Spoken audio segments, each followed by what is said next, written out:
Welcome to Archive Obscura. Please help us bring you more of this type of content by liking and subscribing.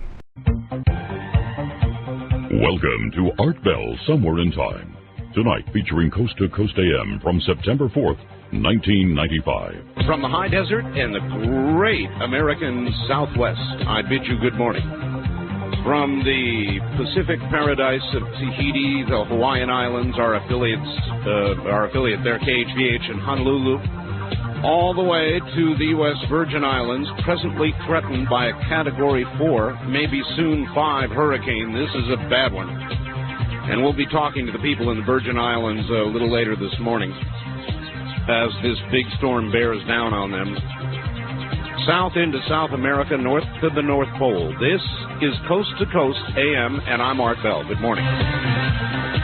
Now, many of you will have seen the repeat, or maybe you even saw it for the first time. It was sort of a repeat by demand of the alien autopsy, the purported alien autopsy, done on Fox. Well, I've done a little of my own homework, and I have found the man that Linda Moulton Howe talked about on Dreamland Sunday. His name is Bob Shell. He's a photo analyst. He has done consulting work for the FBI. Once actually was in the CIA, he tells me, though it's certainly not relative to this. And if it was, he couldn't tell us anyway, of course. But he's got some shocking news, actually on several aspects of the whole Roswell business. So I'm going to take care of a little bit of business first, and we're going to go, I think, to New York, Manhattan. We're going to talk directly with Bob Shell, who was nice enough to get up at this time of the morning for us.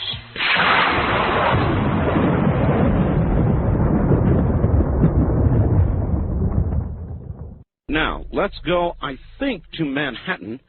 I think that's where Bob is. Bob, actually, where are you? I'm in Washington, D.C. right at the moment. Oh, boy, missed that one by a couple miles, huh? Washington, D.C. Well, that's even better. And what took you to Washington, might we ask? I was up here to do some other radio interviews. I see. All right. Who is Bob Shell? Bob Shell, I guess, is a photo analyst. How long have you been doing this, Bob? Well, I've been involved in photography in one aspect or another for over 30 years now. Okay. Kodak, with regard now to the alien autopsy thing, Kodak went on Fox and said there was a little square followed by a triangle. This will date the film to either 1927, 47, or 67 regarding the manufacture of the film. Now, there's a lot of new information since then, and you're the guy who has got it. Yeah, well, it's important to note that on the Fox program, the only Kodak person who was willing to talk to them on camera was Larry Cates, who is, in fact, a salesperson, not a technical person whatsoever. Okay. In their Hollywood office. All right. Not to detract from Mr. Cates, it's just that that's not what he is. In other words, he was not a photo analyst. No, and the real photo analysts from Kodak have not been willing to comment to anybody on camera yet. Mm-hmm. That's further down the road. The coding, as you say, indicates 1927, 1947, or 1967. After the 60s, they changed the coding system so it wouldn't indicate 87. But the film base, the physical material that the film is made out of, was different in those different years. In 27, it was cellulose nitrate, very highly flammable material, which they stopped using later on. In the 40s, it was a type of acetate called acetate propionate, and later after that, in the 50s, they switched to triacetate. All right, now, let me just stop you there. It was my understanding that what they gave to Kodak for analysis was not actually imagery, but just part of the leader. Would that be correct? Well, Kodak has done no analysis whatsoever. Kodak has only done a physical examination, meaning they've just looked at a piece of film. Film or leader? Film. Film. I'm not sure where this leader bit came from. Well, in other words, that portion which would be there prior to the first images actually appearing. Yeah, technically speaking, leader is a film extra material that's spliced onto the film. Oh, I see. Okay. This is a continuous piece of the roll of film. All right. And they look at that just to look at the edge marking. Well, anybody can look at the edge marking and see a triangle and a square. That's not really any analysis. Somehow you got an actual piece of the film, didn't you, with an image? Well, I've had several different pieces of the film. I have a piece in my possession at the moment. Aha. But different pieces of the film are present in the hands of different analysts who are doing different things with them. All right.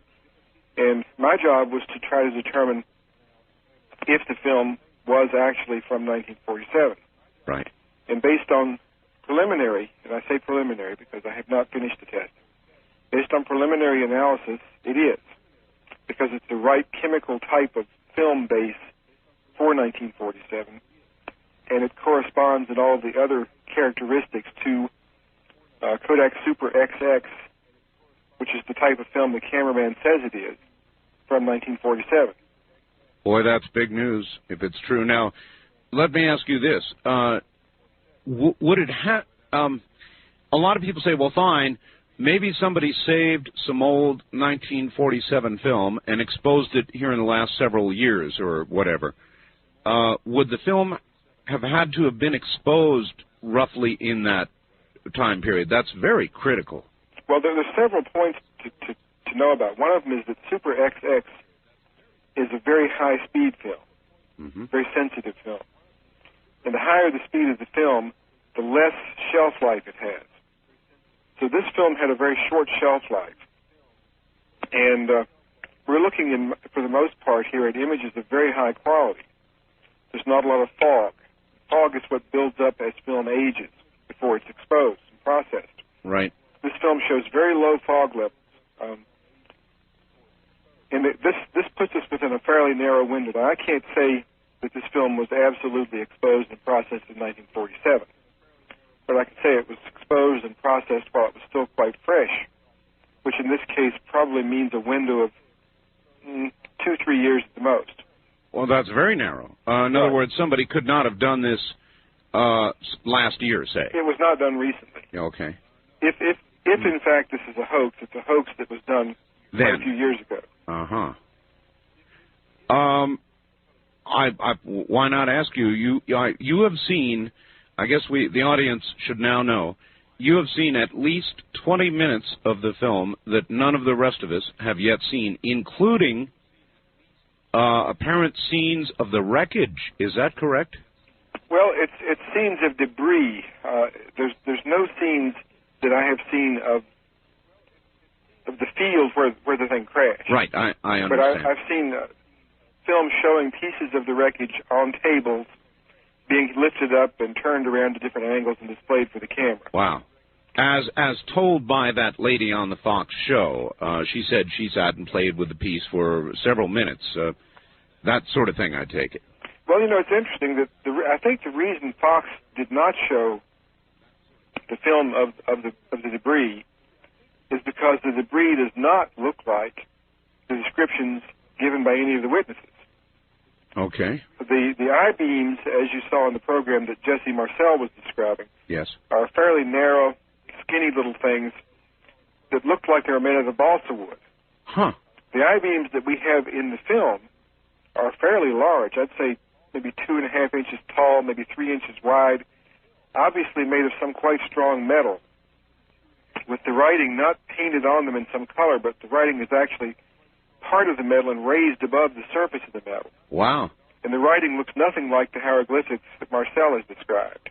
Can you describe it? Yes, it looks like ancient Greek. Ancient Greek? It isn't, but I mean, it's that type of, it's letters. It looks like an alphabet, angular and circular. One person who's looked at the quote writing says he thinks it's a form of digital encoded, and it's digitally encoded information. Well, now nobody was doing that in 1947. Oh, no, nobody was. But again, another person has looked at it and says it's ancient Phoenician, so... That's remarkable. We have to find out who knows what they're talking about here. Oh, that's absolutely remarkable. So, and, well, why in the world would you think... Now, does Fox have possession of this film? Oh, yes. Why aren't they running it? What Fox has the Autopsy, which we've seen a small part of. They have this, I think it's about 2.5 minutes long, of the pieces of the wreckage. And they also have what's been referred to as the tent scene. A scene of one of the aliens lying on a cot or on top of a box. You can't really tell because it's dimly lighted. Right. That was shot the night of the crash in one of the tents under the light of emergency lanterns. Wow. And some technicians are working on the creature, but exactly what they're doing, it's very hard to determine because the lighting is so poor. Well, gee, Bob, if this is a hoax, it's beginning to sound awfully elaborate. Oh, it is. If it's a hoax, it's elaborate and must have been extremely expensive to do. I mean, we've got to keep it in perspective. This is not a trivial question. It's why I've borne in on it so hard. As they said, one good thing they said at the beginning of the Fox film was, if this film is real, then it's the biggest story of our lives. It is the biggest story of mankind. It means there are others. It means we have been visited. And so why are the other networks, for example, not picking up on it at this point? The reaction to the Fox show was absolutely stupendous, as so much so they had to rerun it, and I take it they're going to be even running more. Well, they're going to be doing sequels. Sequels. Right. What in the world is the matter with the rest of the networks? They can't use the film. Fox bought exclusive rights to it. Ah. Well, so without the visual aid, they're unwilling to do the story. Well, I'd say that there's not too much point in doing the story if you can only run a few image grabs, a few frame captures of still images from the film, which is all you can run if you aren't Fox. I see. The impact is somewhat lost. I suspect we will see the other networks and the other traditional news media catching on to this story at some point and starting to cover it. All right, here's another question for you, and there are going to be many from the audience, and yes, audience, you will be able to talk to Bob here in a bit. Bob, a lot of people have said to me, old film like that, well, let me go back even further.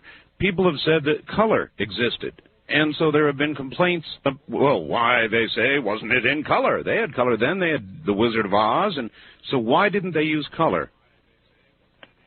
Well, the cameraman's version of this, as I understand it, now this particular thing I have not confirmed with him directly, this is just my understanding, is that he was not taking what we would call the primary documentation. This film was more of a moving chronicle to show exactly the sequence of things and what was going on. Right. When he paused between rolls of film, his rolls of film were about 2 minutes and 40 seconds long. Right. He had to pause to reload the camera between those rolls. When he took that pause to reload, there was a still photographer who came in and was taking high-quality still images, some of which would have been in color. I see. And that would have been the primary documentation, supported by this 16-millimeter film. And that was occurring in the interim as he reloaded. Right. Okay, but the question went to this. Would it have been normal to have used black and white film at that time for that kind of application? Color existed, but color had to be sent out for processing. For reasons of security, they wanted this film processed internally. And the only thing they were equipped to process internally easily was black and white. That makes sense. So that's one of the reasons that they didn't use color for this.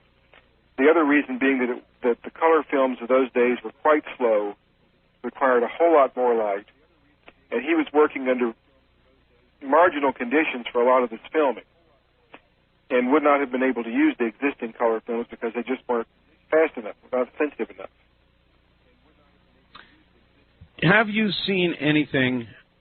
They referred, of course, to the clock on the wall and said, yes, it was of the right period, and the telephone with the curly cord, yes, it was of the right period. Have you yet seen anything in the film that shoots a hole in the possible validity of it? I'm waiting for that, an expert like yourself, to say, aha, here it's fake.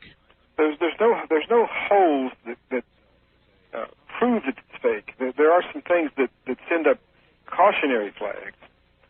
One of the things to me that sends up cautionary flags is that you don't see anybody's face in this film. No. The people performing the autopsy, which is really not an autopsy, it's really a dissection. Yes. People doing that are all wearing these suits. The man who's behind the window, who is obviously isolated from them, is still wearing a surgical mask for no obvious reason.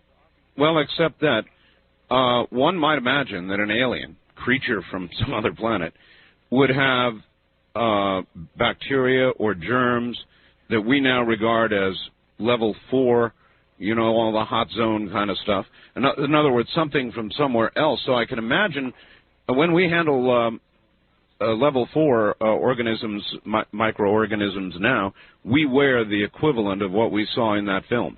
Yeah, but the other guy is behind a glass window outside of the isolation chamber. With a mask on. He's still wearing a mask. It's true.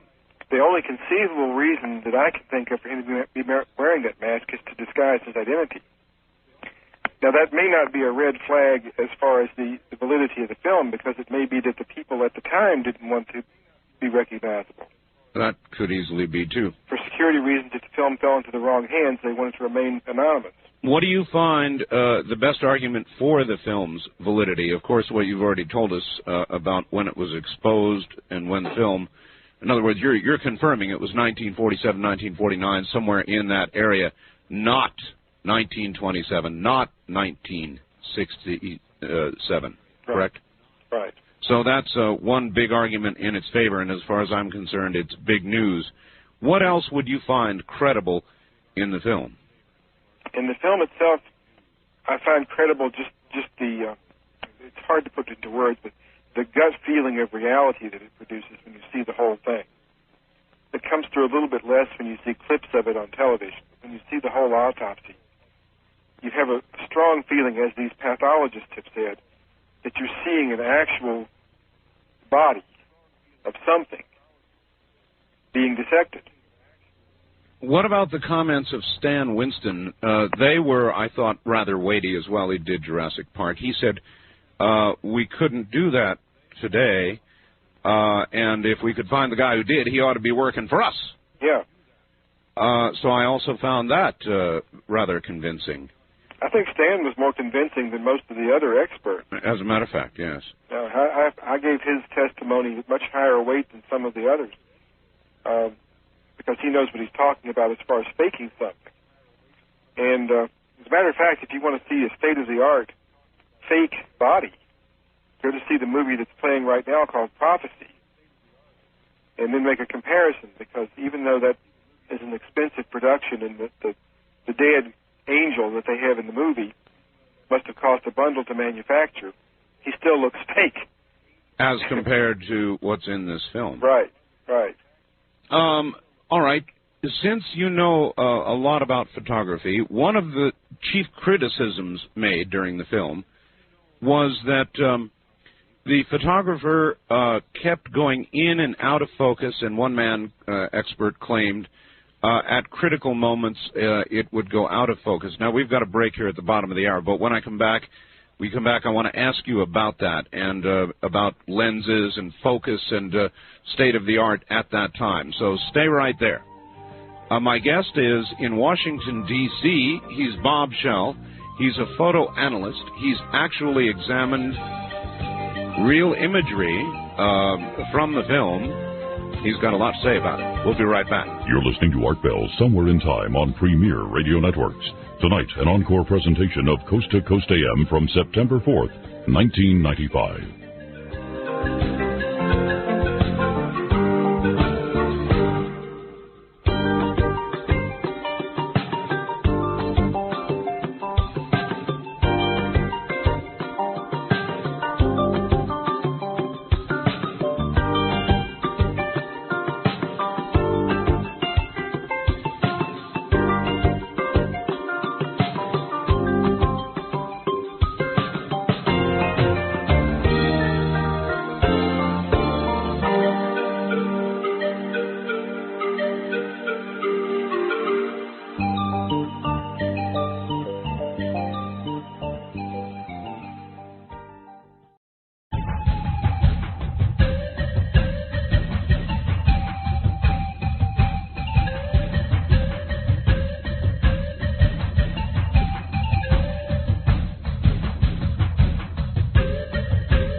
You're listening to Art Bell, Somewhere in Time. Tonight featuring a replay of Coast to Coast AM from September 4th, 1995. It absolutely is. Top of the morning, everybody. My guest is Bob Shell from Washington, D.C. He is a photo analyst. He's working on the purported autopsy of an alien, the Roswell autopsy. Or maybe it's not the Roswell autopsy, and we'll talk about that, too, in just a moment.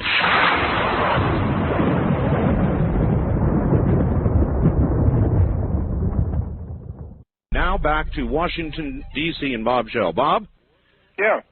Bob, let's cover this criticism that I've heard a lot of people make, even in the Fox piece, where they said, well, you know, every time you got close, the camera would blur, and you wouldn't be able to see properly. A camera of the kind used then, under the circumstances being used by that cameraman, do you find that suspicious? Is it normal? How do you react to that? Well, I don't find it suspicious at all. In fact, I find it a piece of corroborating evidence. What Fox has not told everyone is that there are two autopsies on film, two separate autopsies. You're right. I sure didn't hear that. Only one of which you have seen parts of. The first autopsy, the doctors or surgeons or pathologists or whatever they are not wearing the protective suits. They're only wearing face masks. Oh. And in the first autopsy, the film does not go out of focus in the close-ups. Oh, my. Now, the reason the film that we see goes out of focus in the close-ups is because the cameraman was wearing one of those suits also. And he couldn't focus the camera. Well, I've said to people that have called, Bob, look, you know, they criticize no color, they criticize the blurriness. I said, my feeling about this is, if it had been in perfect color and in perfect focus, people would have called and said, God, what a fake. You know, it's in color, they barely had color then, they had no automatic focus then, this thing ought to be out of focus, so it's going to be criticized either way. But some people have already criticized it for being too good as it is. But what they don't realize is that Fox is only showing you the best of it. Footage does vary in quality. Right. Well, that was another question. People will say, well, old film like that ought to have streaks, and I'm not the expert you are in this area, but, you know, we've all seen it, the streaks and the little blurbs and white blobs that appear and all the rest of that. That comes from duplication and from repeated projection.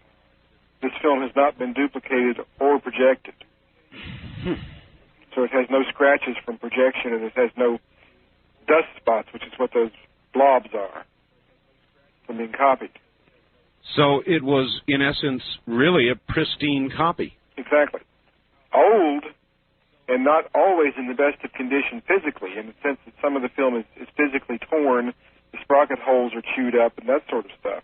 And it's been a real devil of a problem to get some of it transferred to video because the film's physically so torn up. The image is okay, but the edges of the film are frequently badly messed up. Why do you think that Fox has not told us, I mean, the information you just gave us, for example, about a second autopsy where we're not out of focus, that's very important information. Why has Fox not at least made reference to it? Because they don't have it.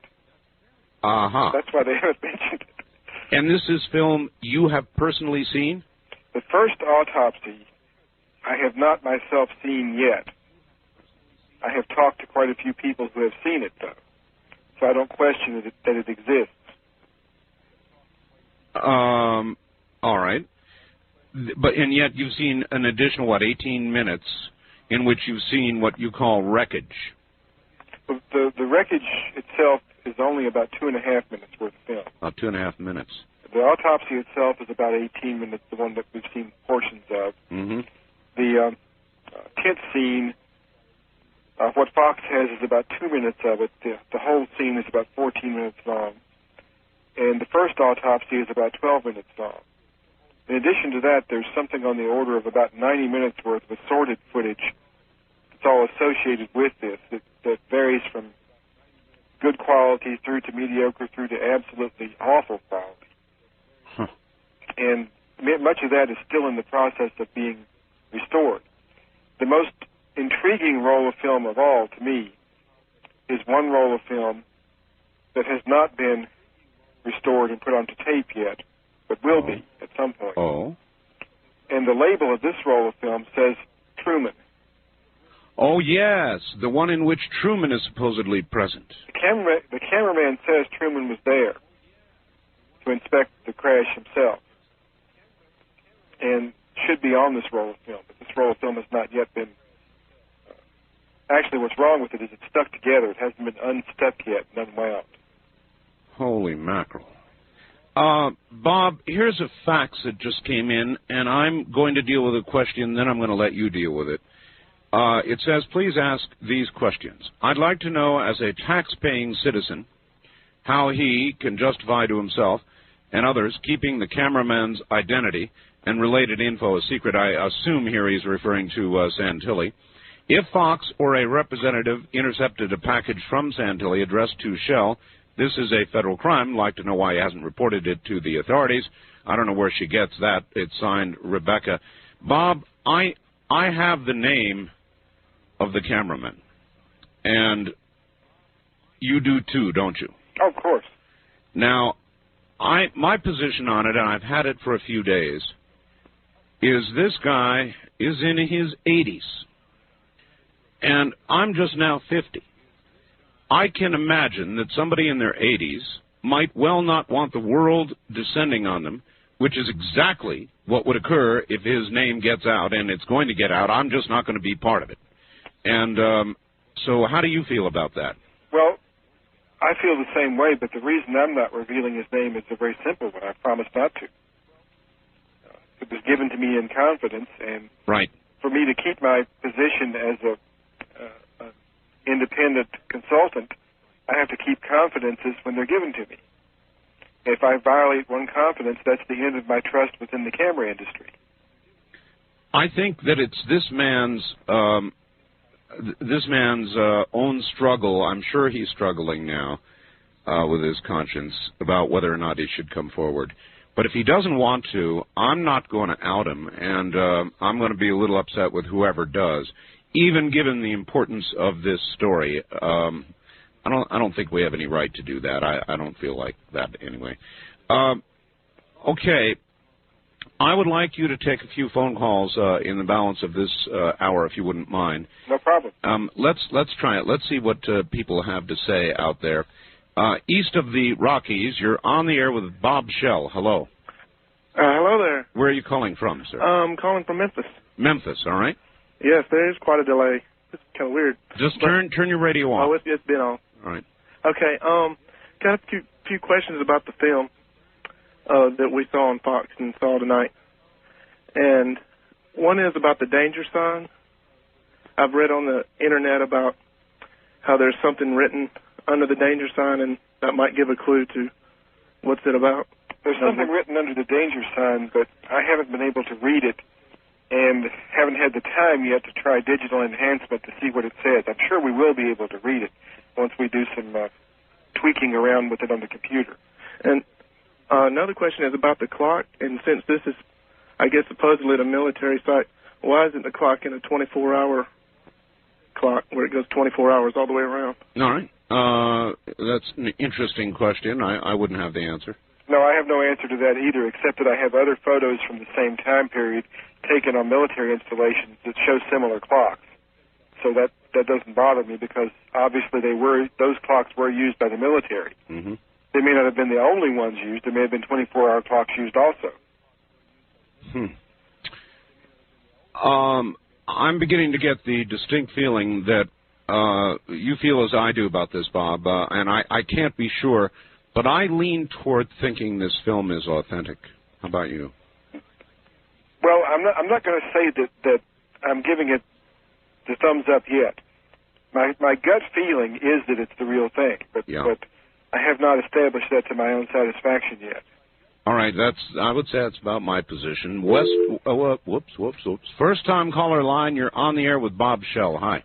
Hello, how you doing tonight? Las Vegas, calling in. Yes, sir. KVG. KVG, you bet. I have a question. Turn your radio off, sir. Oh, okay. Last Monday night, a caller misspoke and said that this alien had no nipples. It is untrue. There are nipples. They're very, very difficult to see, but they are there. It seemed like they were there, but very light color. Yeah. Well, that is still not a resolved question. Oh, really? Whether there are or are not nipples. What some people are interpreting as a nipple on the left side of the body. There's obviously no visible nipple on the right side of the body. On the left side of the body, it's been interpreted as a nipple, but I've looked at it, I've analyzed it on the computer, I've blown it up to giant size. I'm not sure what it is. It's an area where there's some difference in the skin, yes, but whether it's a nipple or whether it's a damaged area of skin or whether it's something else entirely, we just don't know yet. Okay, thank you, sir. All right, thank you very much for the call from Las Vegas. West of the Rockies, you're on the air with Bob Shell in Washington, D.C. Hello. This is Ashland, Oregon calling. The thing that really strikes me the most is something that somebody said, is that if this were a hoax, it would be an extremely expensive hoax. And the thing that strikes me is that what kind of person would shell out that kind of money to give this kind of hoax and not step forward and say, yes, it was me and I did it, it's a hoax, I'm a genius? Gee, I can even do better than that. What kind of person would shell out that kind of money in 1947-9 when the film was apparently exposed and then hold on to it for all these years thinking, gee, someday there's going to be a big alien controversy and I can make a lot of money? Yeah. That doesn't make any sense. I think the only people that could have done that back then would have been the government. I had a very heated debate with a friend the other day about this, and he brought up the point that, you know, there might be a reason for somebody trying to make the general populace believe that there's an extraterrestrial culture. And he said that the government might, have a reason for wanting the American people to believe that there is an alien presence, either to scare them and to get some sort of control over them, or perhaps they already have contact and they're starting to release these things to test the waters to see, how the American people would react to such an alien race if there was.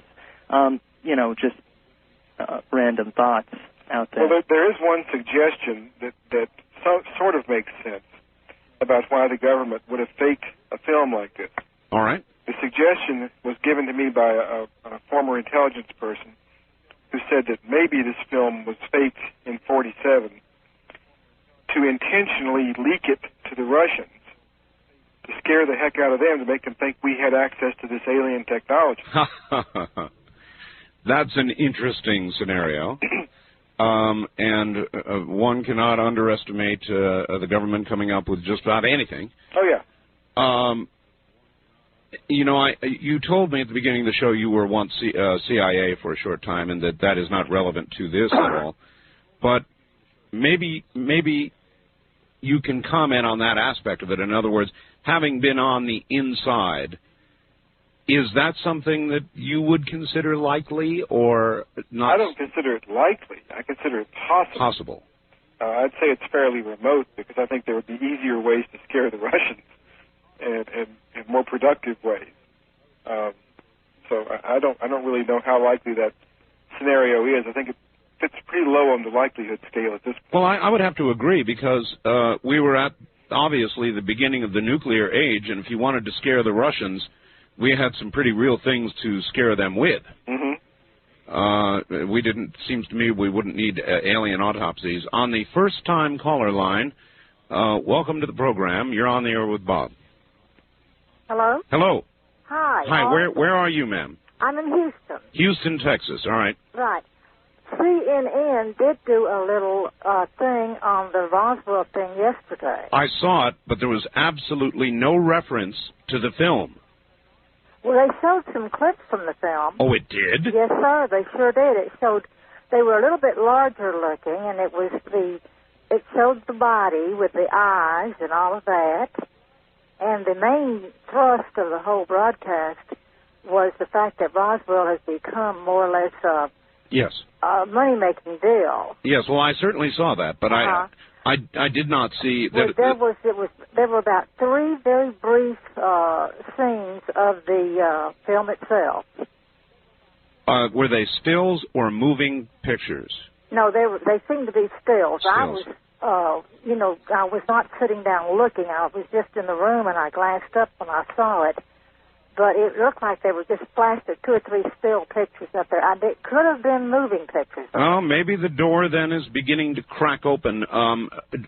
Bob, do you think that this film, ultimately, when all of it is out, will be strong enough to crack the door open and begin to make the American people, the people of the world, realize there may be something to all this? Honestly, I doubt it. Because the confirmed skeptic is not going to be convinced if one of these creatures walks up and offers a 6-fingered handshake. Yeah. So. Well, I frequently said, Bob, that if somebody suddenly came forward with a film of some guy on the grassy knoll with a rifle and showing the trigger being squeezed and then a slow-mo of the bullet leaving the gun and hitting President Kennedy from the grassy knoll, people wouldn't believe it. Mm-hmm. I mean, there are some things that have received, there's so much information out there that if somebody stood on a podium short of the president and said it is real, it's just one more piece of information.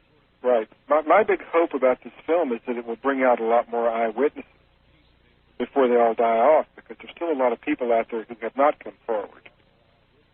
What would you think the government's, well, for example, so far, utter silence from our government. Now, there's a lot of ways of looking at this. Ray Santilli bought the film, but if this is really an authentic film, that means it's actually U.S. government property. And I don't see how you can copyright U.S. government property. You can't, but the problem is for the government to come out and tell him you can't copyright it, they have to admit it's legit. It's theirs, yes. The catch-22. Yes, indeed. If this is a legitimate film, having been on the inside once, Bob, what do you think the government's present position on it is? I mean, do you think they'll just keep their mouths shut, not say a word, let people chuckle and chortle, and let everybody wonder, or will they eventually crack open? I would have once said this kind of a secret never could have been kept. But, I mean, recently we've got Hazel O'Leary coming forward saying we fed, plutonium or whatever to kids. And that was kept secret all those years. Very well. We never knew about it. Would have been the scandal of the century. But Hazel O'Leary walked out on to a podium and said, yes, we did this. It was horrible, but we did it. They kept that secret. Well, they've kept quite a few things secret. Their current approach seems to be just to sort of let this thing work itself out in the public arena and see what happens. I think they're taking a wait-and-see attitude. Before I got involved in this, I went to a very good friend of mine who's an ex-CIA person, because I wanted to know if he thought I'd be incurring any real personal danger by getting involved in this. Right. And his comment was, no, they decided to let it out, because if they hadn't wanted to let it out, Ray Santilli and the cameraman would both have disappeared and be dead weeks ago. Then this calls for a conjecture, of course, but why would you think they would make the decision to let it out? I'm not sure they made the decision to let it out, but I think that the fact that it's come out, they may have decided just to let this play itself out and see what happens, rather than to try to intervene and confiscate the film, which is far too late to try to do that. Oh, much too late. Or to come out with another cover story, and their cover stories have so far not gotten them very far. Nobody's believed them anyway. Well, to me, it's a little like the Furman tapes. They first said it's a saucer, Major Jesse Marcel. Then, 20 minutes, 40 minutes later, they said, oh, no, it's a weather balloon. And that story was the one they stuck to for all those years. And here recently, they came out and said, wrong, it wasn't a weather balloon. We lied. We admit it. It was a weather balloon. It was a special balloon train or something to detect Russian nuclear testing or whatever. Sort of it wasn't a balloon. It was a different kind of balloon story. And as of last week, they were thinking about releasing a new story, claiming it was a crashed B-26 carrying an A-bomb. Oh, really? Yeah. Now, there's another new one that I haven't heard. Might we inquire where you found out about that? Well, actually, that was a cover story given to the perimeter guards at the time of the crash. You're kidding. No, that's what they were told they were guarding. The ones who weren't in close enough to actually see the saucer. Lies, lies, lies. Bob, hold on, relax, have a cup of coffee. We'll be back to you in just a very few minutes. All right? My guest is Bob Shell, a photo analyst. You're listening to Art Bell, Somewhere in Time. Tonight featuring a replay of Coast to Coast AM from September 4th, 1995.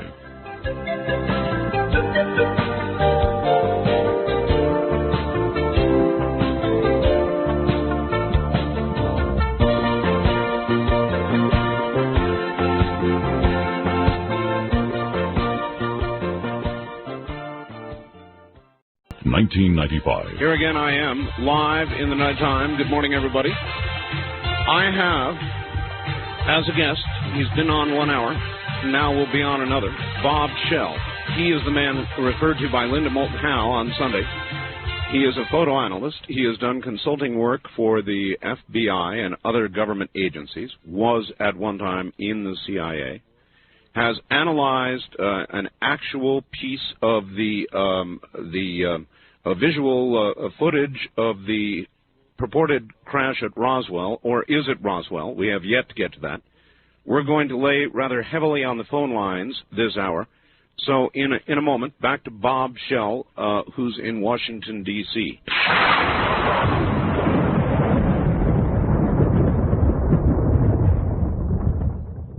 All right, because we have so many joining us at this hour, here once again from Washington, D.C. is a photo analyst whose name is Bob Shell.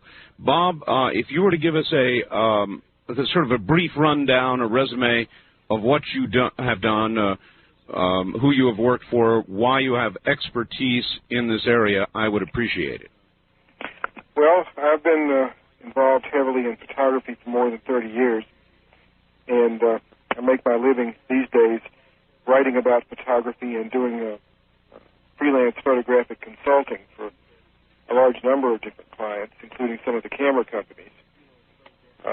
My original training is in zoology and photography, which gives me a double-edged sword with which to deal with this film.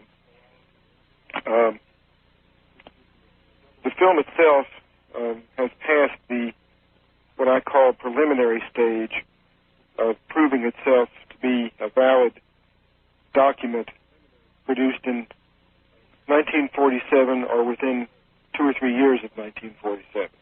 All right. Let me challenge that with this fax, and maybe that'll give you an opening to launching into that. It says, Art, your analyst has a couple of misconceptions. One, he says, you cannot authenticate the age of a film by the age of the film stock because unexposed film can last many decades if it's kept in cold storage. It would be a matter of locating stored film, which seems difficult, but I bet a thorough search would turn some up. I've read that film left in the Arctic by one of the early expeditions was usable many years later. Then, two, your expert is forgetting that Kodak never marketed a 16-millimeter nitrate film. 35-millimeter nitrate film was common until the late 40s, early 50s, but Kodak never sold nitrate 16-millimeter because the early acetates were good enough for that purpose. Jim in Portland. Well, now, the second part of that I'll deal with first. All right. As far as nitrate, the information that Kodak did make nitrate 16-millimeter film came directly from Kodak, and it has come from several different sources at Kodak. I have no personal knowledge. I wasn't around in the 20s. But I would assume Kodak would know what they did and didn't do. Good and point. they have on a number of occasions said that the film that they made in 27, 16-millimeter and 35, would have been on nitrate base. All right. So I'm relying on Kodak for that piece of information. If Kodak's wrong, then they're wrong. But that's really not terribly relevant to what we're talking about. All right, now the possibility that a bunch of this was stored in the Arctic or the equivalent somewhere and held for all those years. Well, actually, somebody else had asked me a while back if it had been stored in an abandoned salt mine in cryogenic conditions.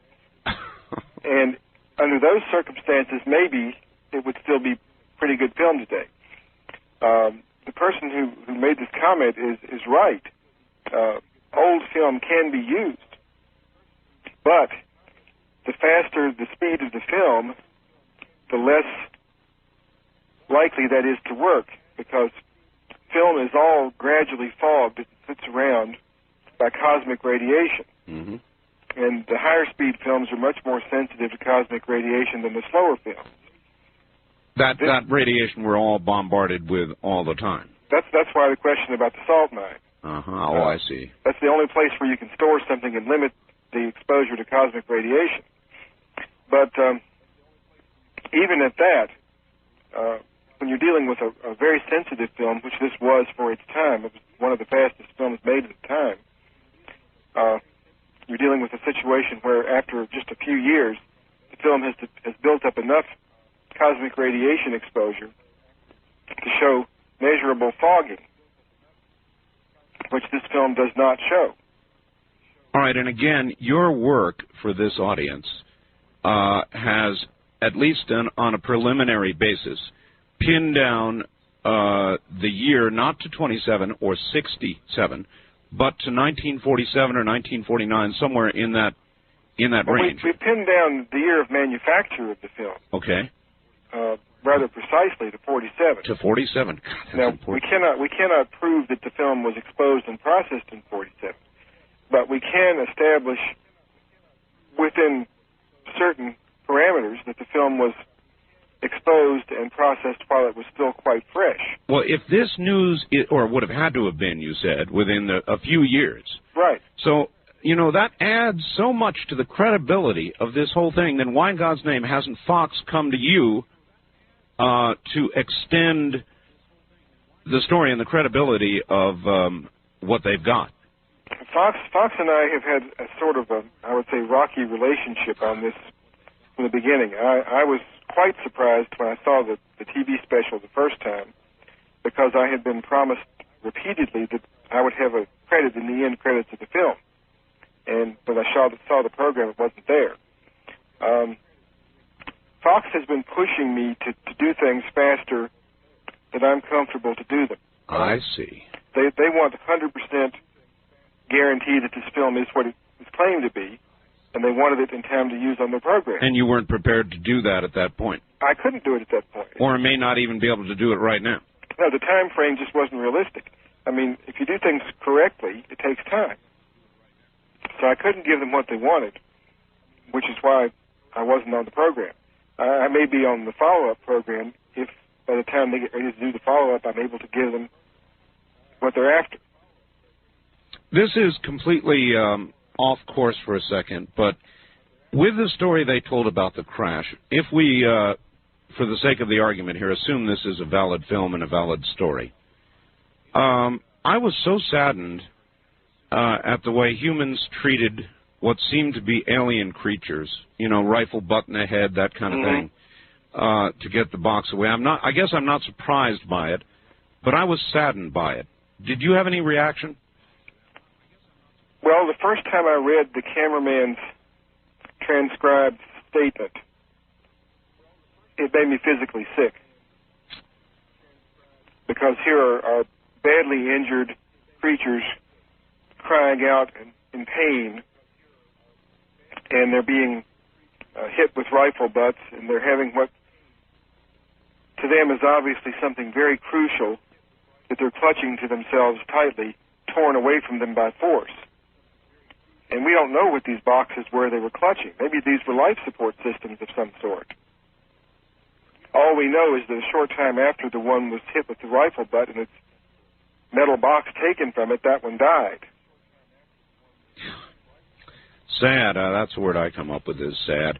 And here we go again. I said in the earlier hour that I had the name of the cameraman. Mm-hmm. And here's the kind of response I get. Art, if you have the cameraman's name, you are now part of the cover-up. at least to maintain some credibility, you or someone else should verify that this name was in the armed services. My God, you know yourself how important it is. We all know the truth. Well, he was in the armed services. There's no question about that. The question is whether or not we pursue this guy and break his privacy, and it would be broken severely. He's in his 80s. I'm going to say it again. I am not going to out this guy. I'm not going to do it. He's got a right to his privacy, and I'm not going to be the one to break it. And, Bob, you are respecting, you also have his name, and you're respecting that confidence as well, right? All I can say is welcome to the conspiracy. You're part of it now. Yeah, thank you. No, I am respecting his privacy because I've been asked to. And his story and his name and all of the rest of this will be brought out sure. ultimately in time by the people who were involved in this project if we're allowed to do things properly. I plan to interview the cameraman quite extensively, face-to-face, in a matter of about 2 weeks. And at that time, a lot of these questions people have been asking me to ask the cameraman will be asked. What do you want to know? If you had just 2 or 3 questions, main important ones you could pose to him, what would they be? Oh, that's a tough one because the list of questions runs into about 5 pages. I bet it does. Crucial questions about the camera equipment and the film itself will be first on my list. I'm sure people who are concerned more about the creature than about the film would want to know things like what color was the skin, what color was the blood, things you can't tell from black and white film. Of course. Oh, the very good point. It was obviously a darker colored blood, but that's all you could discern on a black and white film. The so-called eyewitnesses to the Roswell autopsies, and I'm talking here about the traditional Roswell story, right, claimed that the creatures that they saw had clear, colorless fluid in their bodies and no blood per se. You know what I'm hearing, though, Bob, and maybe you know enough about the cameramen to know this. I've heard that he's made a statement that this was a crash on the plains of St. Augustine near Socorro somewhere, not Roswell. Have you heard that? Well, I can tell you with some authority that this film and this crash that the cameraman is talking about has absolutely nothing whatsoever to do with the Roswell incident. That's what I thought. The traditional Roswell incident. This happened a month earlier, and it happened about 10 miles southwest of Socorro, not on the plains of St. Augustine, okay, but on the other side of the mountains from those plains. 10 miles south of Socorro. About 10 miles southwest of Socorro, in a small dry lake bed.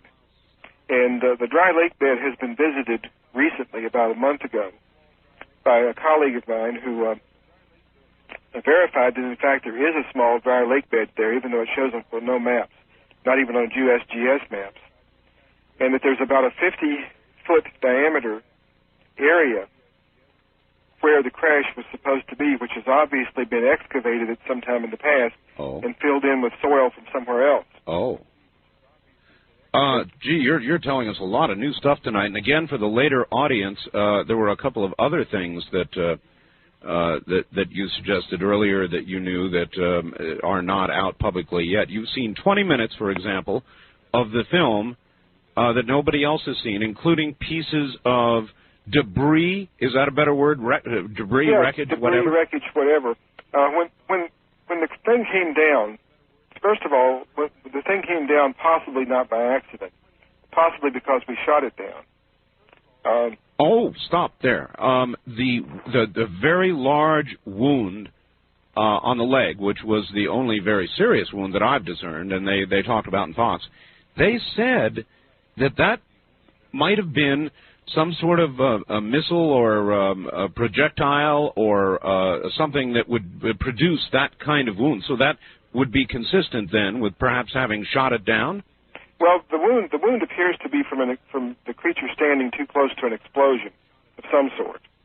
The wound goes all the way through the leg. It's a penetrating wound. There's an entry wound about 3 inches long and about 2.5 inches tall on the outer side of the leg. Then there's this enormous chunk of flesh torn out from the inner side of the leg, which suggests an exit wound. Possibly a shrapnel piece from an explosion caused this wound. So we may have shot the damn thing down. Well, when the cameraman was first sent to the site, he was told he was going to photograph a Russian spy plane that had been shot down. And there's a fair amount of reason to believe that that's what they thought it was until they got to the crash site. They thought they had downed a Russian spy plane flying over our nuclear facilities. Mm-hmm. And they got there, and lo and behold, it wasn't a Russian spy plane at all. It was something else quite different. Well, I've always thought, with regard to Major Marcel, Army Air Corps, experienced career guy, to not be able to tell the difference between a flying saucer, or disc as he called it, and a weather balloon would be absolutely impossible. That's ridiculous from the start. He would have known a weather balloon. Sure. The debris that we have the film of this particular crash did not come from the craft itself. The craft itself was completely intact, but there was a smaller dish on the bottom of the craft, possibly a communications dish, several feet in diameter, that was torn off in the crash. And all the debris that's shown on the film is pieces of this disc or dish that was torn off at the bottom of the craft during the crash.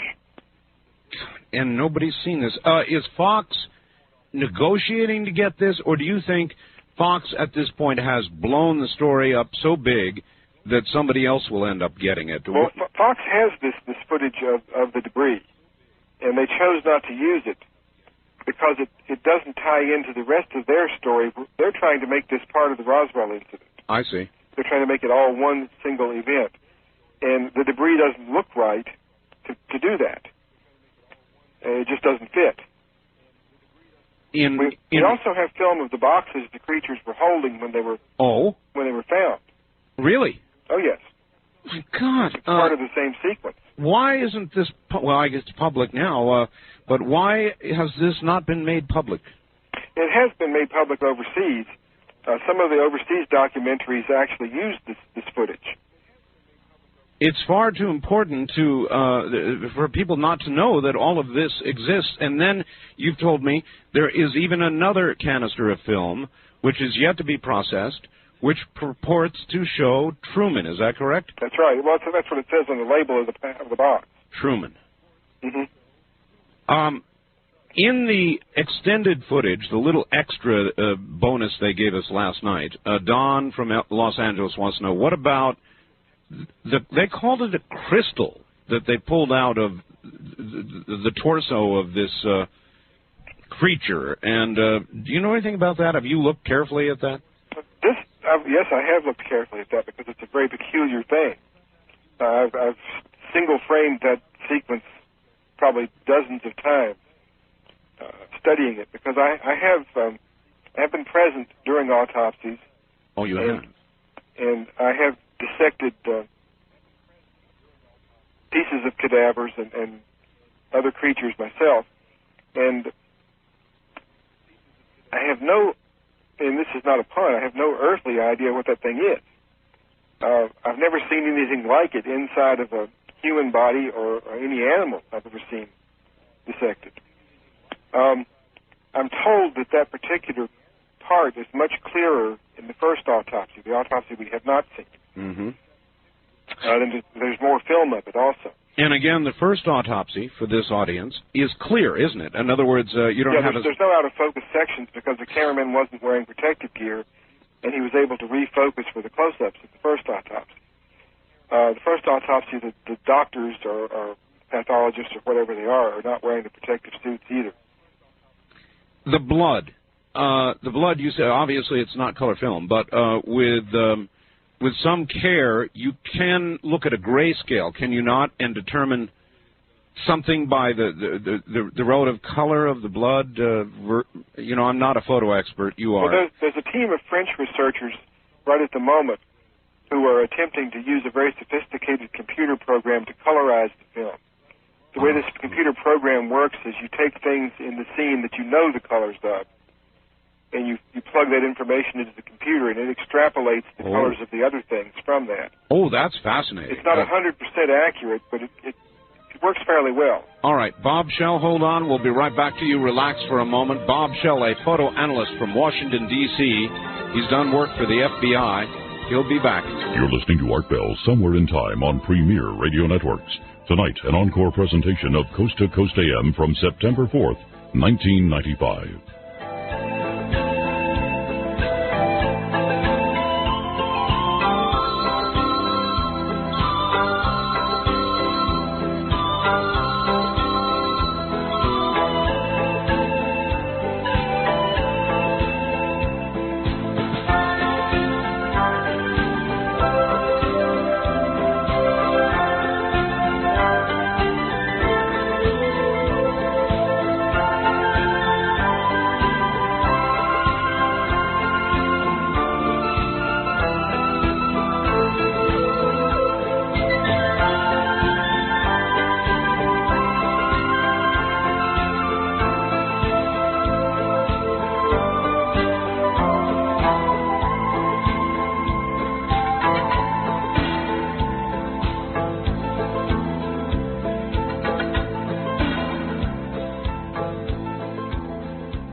Listening to Art Bell Somewhere in Time on Premier Radio Networks.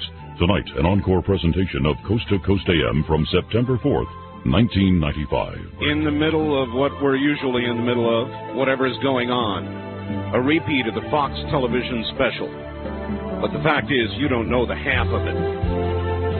Bob Shell knows at least half of it, maybe more. We're trying to dig and find out. There have been a lot of revelations this morning, a lot to digest, and we'll get back to them in just a moment.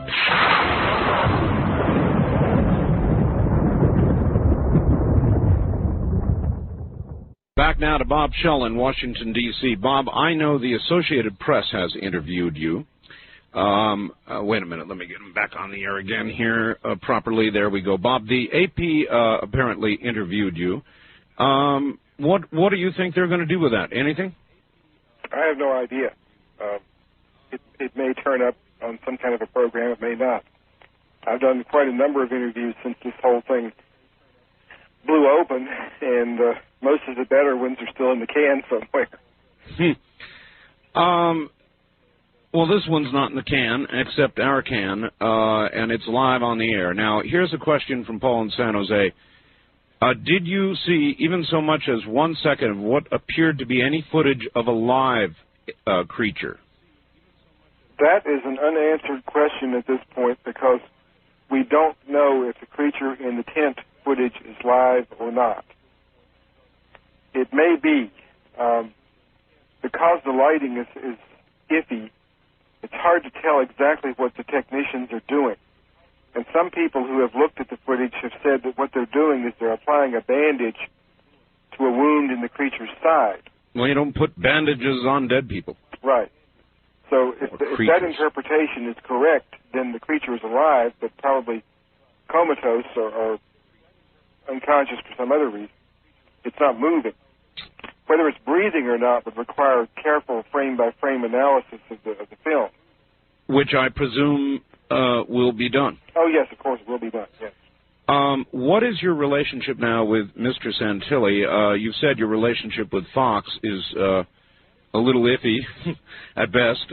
What about Mr. Santilli regarding any further analysis of the rest of what he's got? I have had complete and full cooperation from Ray Santilli and the other people at his company, Merlin. Uh-huh. I've had no problems with them whatsoever. They've been very forthcoming with any information I asked for.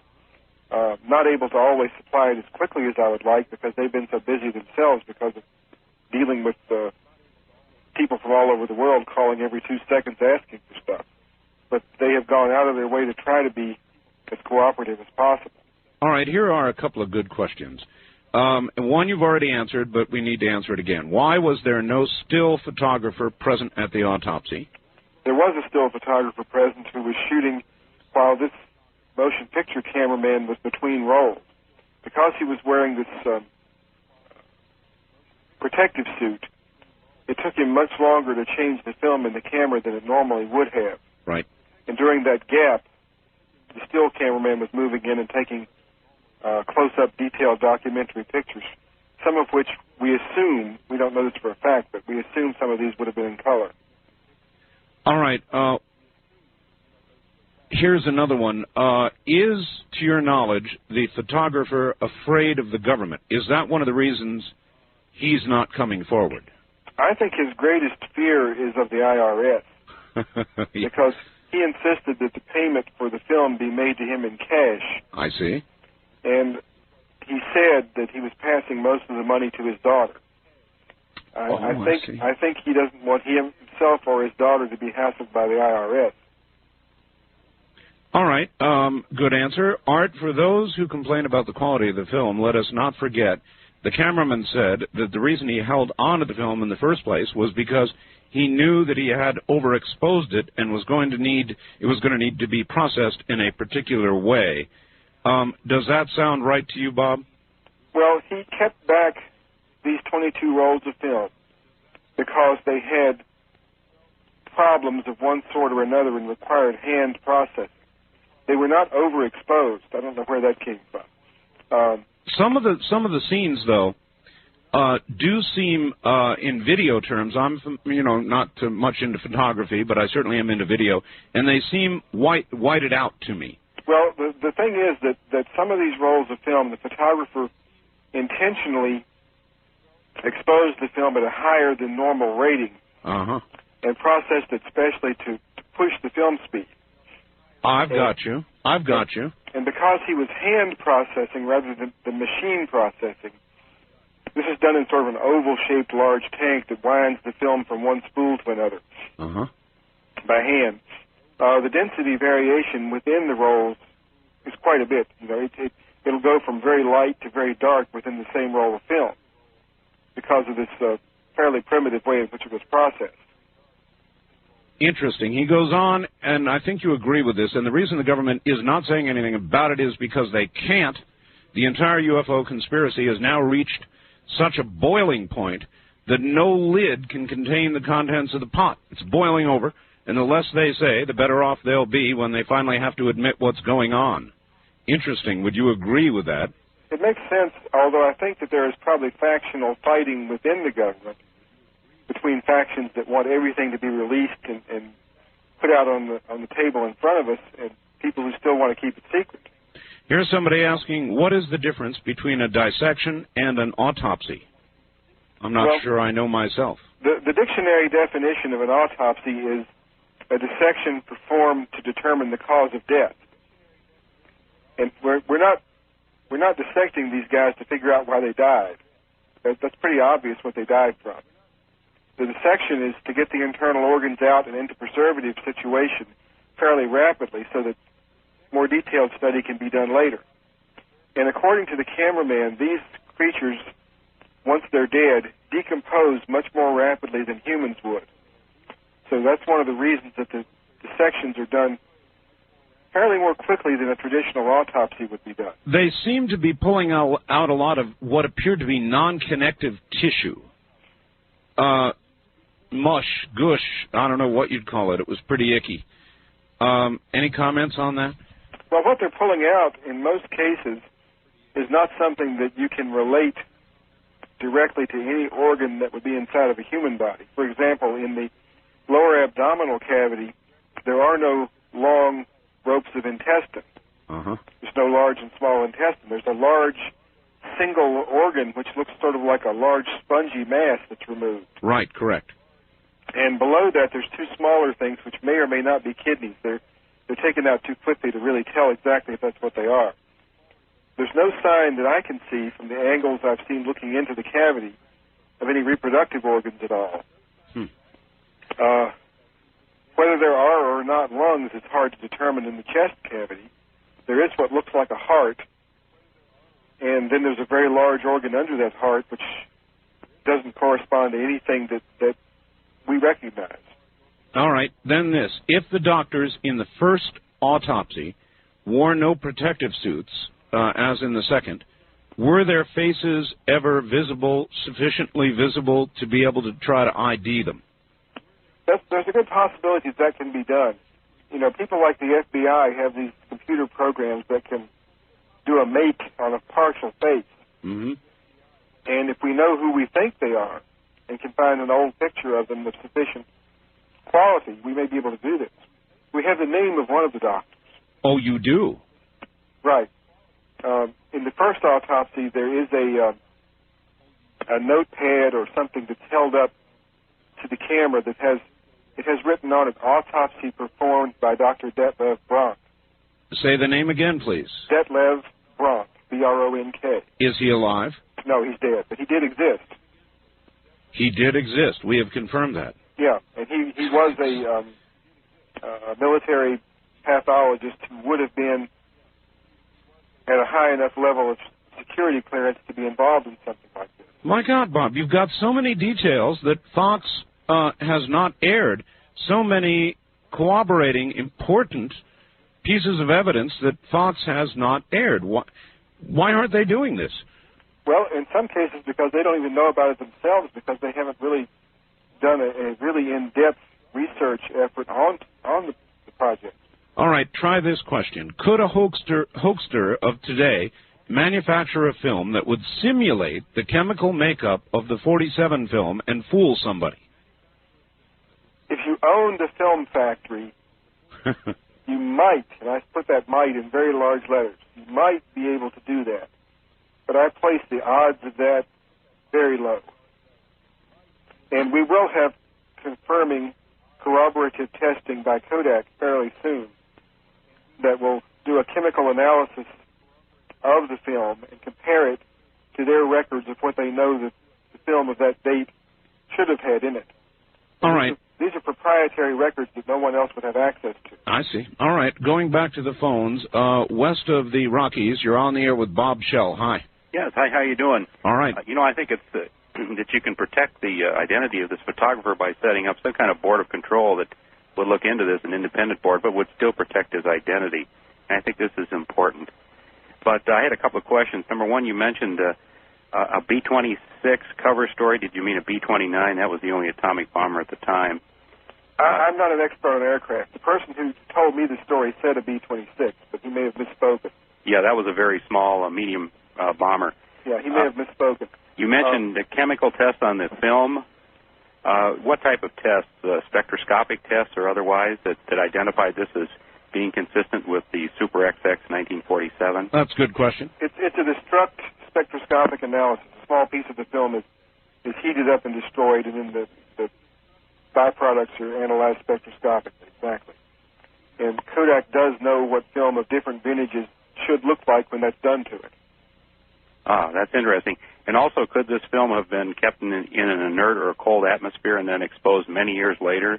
Right, that was asked already. A cold atmosphere, yes, but you can't protect it from cosmic rays. It would still be fog. Thank you very much. All right, thank you. This plot is really, really, really thickening, and it seems to me, Bob, that at some point it's going to reach an absolute critical mass. Whether or not the networks have access to the film, which they don't, Fox has the rights, it seems like it's going to reach some sort of critical mass. Maybe I'm going to help that process. Maybe you are, too. I hope so. It has already done so outside of the U.S. For some reason, we've had very little coverage of this here in the U.S., whereas it's been covered quite extensively in England, in major newspapers, in Germany, in France. I'm going to tell you one reason why. I know why, because I do programs and have for years on these kinds of subjects, Bob. We are Judeo-Christian.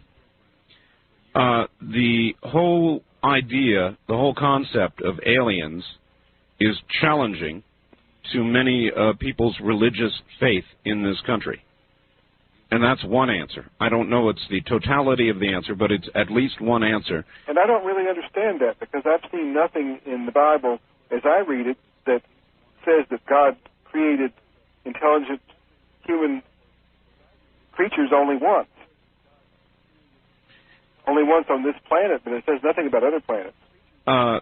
That's exactly right, and I react the same way. Nevertheless, some people are challenged to the point of real anger. I know this, Bob, yes, because I've had the calls. I've talked to some of them.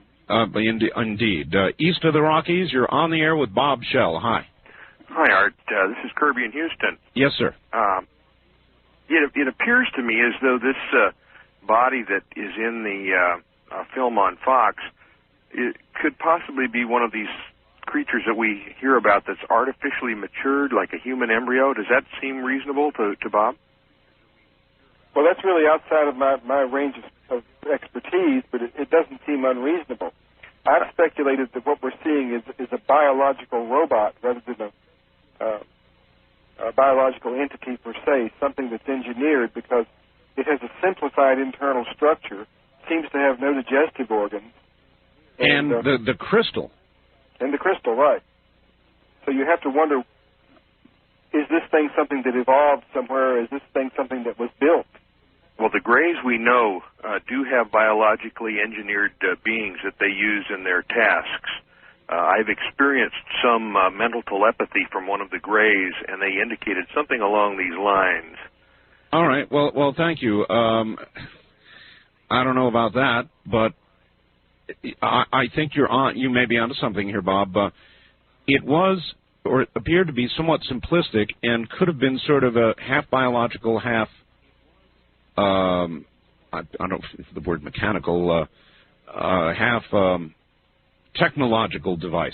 That's certainly a possibility. The one thing that bothers a lot of people, and especially bothers pathologists who look at the film, is the brain of this creature, because it does not look like the brain of a highly advanced, highly intelligent creature. It's smooth. It doesn't have the furrows that we associate with the increased surface area of the brain to increase intelligence. It was pretty large, though. It was a pretty large mass, and it's large, but not overly large by human standards. I recall the pathologist saying that it was. He thought it was distinctly non-human. Oh, it's definitely non-human. It's not as large as you would think it would be based on the size of the head. But if you watch the whole autopsy, you'll notice that when they saw through the skull, they have a heck of a time cutting through that skull. The skull is obviously a lot thicker and tougher than a human skull. God, there's so many questions, so many questions. Wildcard line, you're on the air with Bob Shell. Hi. Hey, good evening, gentlemen. Yes, hello. This is a professor, and I'm not angered. You know, you just made an earlier reference to some people that may be angry. Well, if you're not, then you're not one of those. I know. I have a deep Christian faith, but you know, me and you've gone back and forth on this thing since the very first night I called you, Art Bell. Yes, sir. Do you have a question for our guest? Well, I've just got an insight that I've held on to for about a week, and I haven't heard it. And the guest probably has, you know, since he's going to talk to the cameraman, he'll be able to ask this question more clearly. All right. And I'm sure it's a concern that some people have come up with. They just haven't voiced it yet. I mean, I know deep down in our subconscious we thought this. These beings are awfully intelligent. Do you agree, Art? No, I have no way of knowing what their level of intelligence would be at all. Would you, Bob? No. They came in a highly sophisticated craft, but we don't know if they built the craft or not. I see. So maybe they're not that intelligent. Maybe. Well, anyway, if they had any reasonable, how do we say, reconnaissance of the Earth, then they could have, you know, we just had World War II, and you know, that was a very, very brutal war. Certainly if they had any reconnaissance of us, they would have known we were brutal individuals.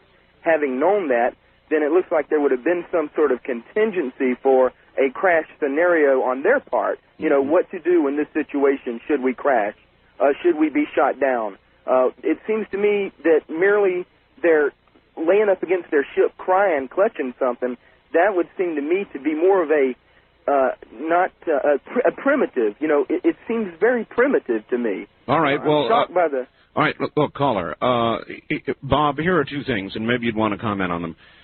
One, that was a damn sensitive area at that time. It's where we were doing our nuclear testing. Right. So, in all probability, anything overflying the area would have been running the risk of being shot down. Two, if they were doing reconnaissance, the thing they would be most interested in would be our development of nuclear technology. Wouldn't that seem logical? It does seem logical. That was the most sensitive installation in the entire United States at the time. So anything flying into that airspace would have been challenged on the radio for identification several times, and if no identification was forthcoming, if it kept coming into the sensitive area, it would have been shot down. That would have been our normal reaction. And again, the wound was consistent with some kind of very close-in blast, the leg wound that we saw. And it's quite possible that if we're dealing with creatures who are totally alien to us, they may not have even conceived of the idea that we would be that hostile and been totally unprepared for it. Yeah, that's the sad part. That's no way of knowing. Just sort of a social question. You can ponder it if you want. We're at about the end of this hour. If a craft were to land today, similar creatures, similar clutching the boxes and all the rest of it, do you think we would treat them with greater deference today than we did then? Good question. I have this terrible feeling the answer to it is probably not. I sort of feel that way, too. And, again... especially if it was the military who got there first. That's right. And again, would we hesitate to shoot down a craft if we could? I don't think so. I live out here near Area 51. You know what that is, Oh, yes. Actually, I'm right next to it. And if something were to overfly it and be challenged, I can assure you it would be shot out of the air if we could. Mm-hmm. So, you know, a lot of years have passed, but I'm not sure that much has changed. Bob, stay right where you are. We'll be right back with you. Bob Shell, a photo analyst who's done consulting work for the FBI and a lot of other government organizations, and has closely examined the new footage. We'll be right back. You're listening to Art Bell, Somewhere in Time. Tonight featuring a replay of Coast to Coast AM from September 4th, 1995.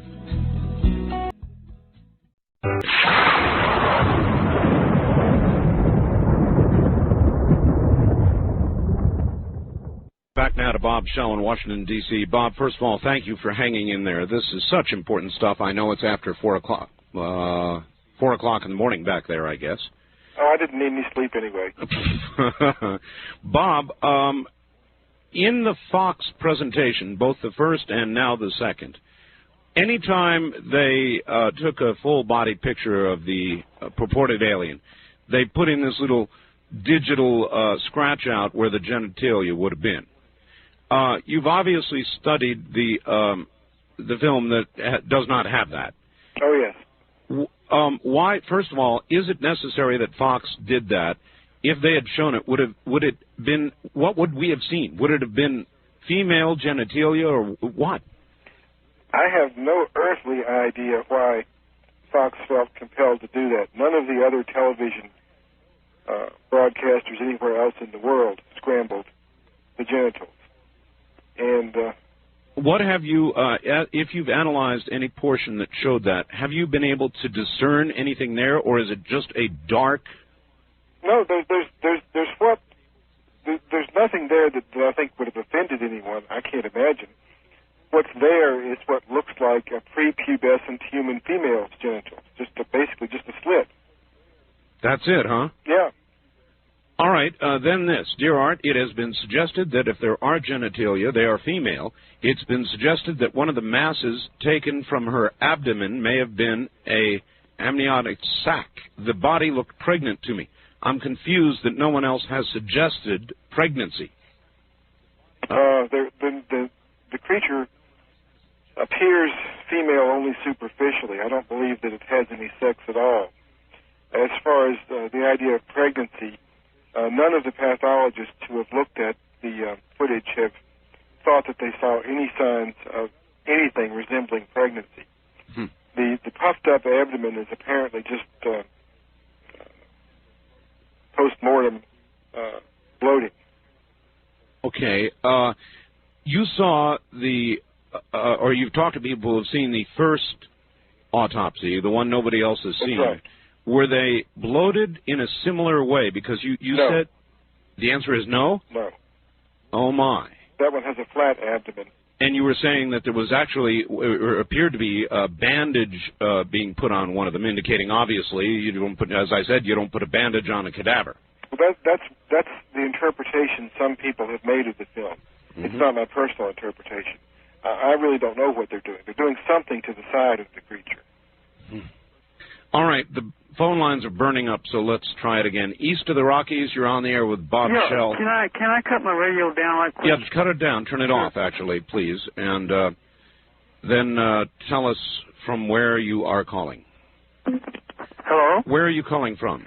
WAI San Antonio. San Antonio, all right. There's something that fascinated me about what you're talking about. What I was wondering is the possibility if that life support, supposedly the scientists would have known at that time, that's probably what it was that they were clinging to. Could it be possibly secretly in storage somewhere today, behind locked keys? Okay, that is a very good question. In fact, it coincides with the facts I've got here, Bob. Hangar 18.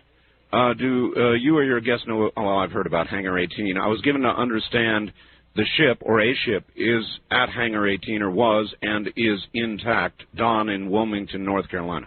Well, not according to the cameraman. According to the cameraman, the entire craft was taken to Wright-Patterson and studied and stored there, and as far as he knows, is still there.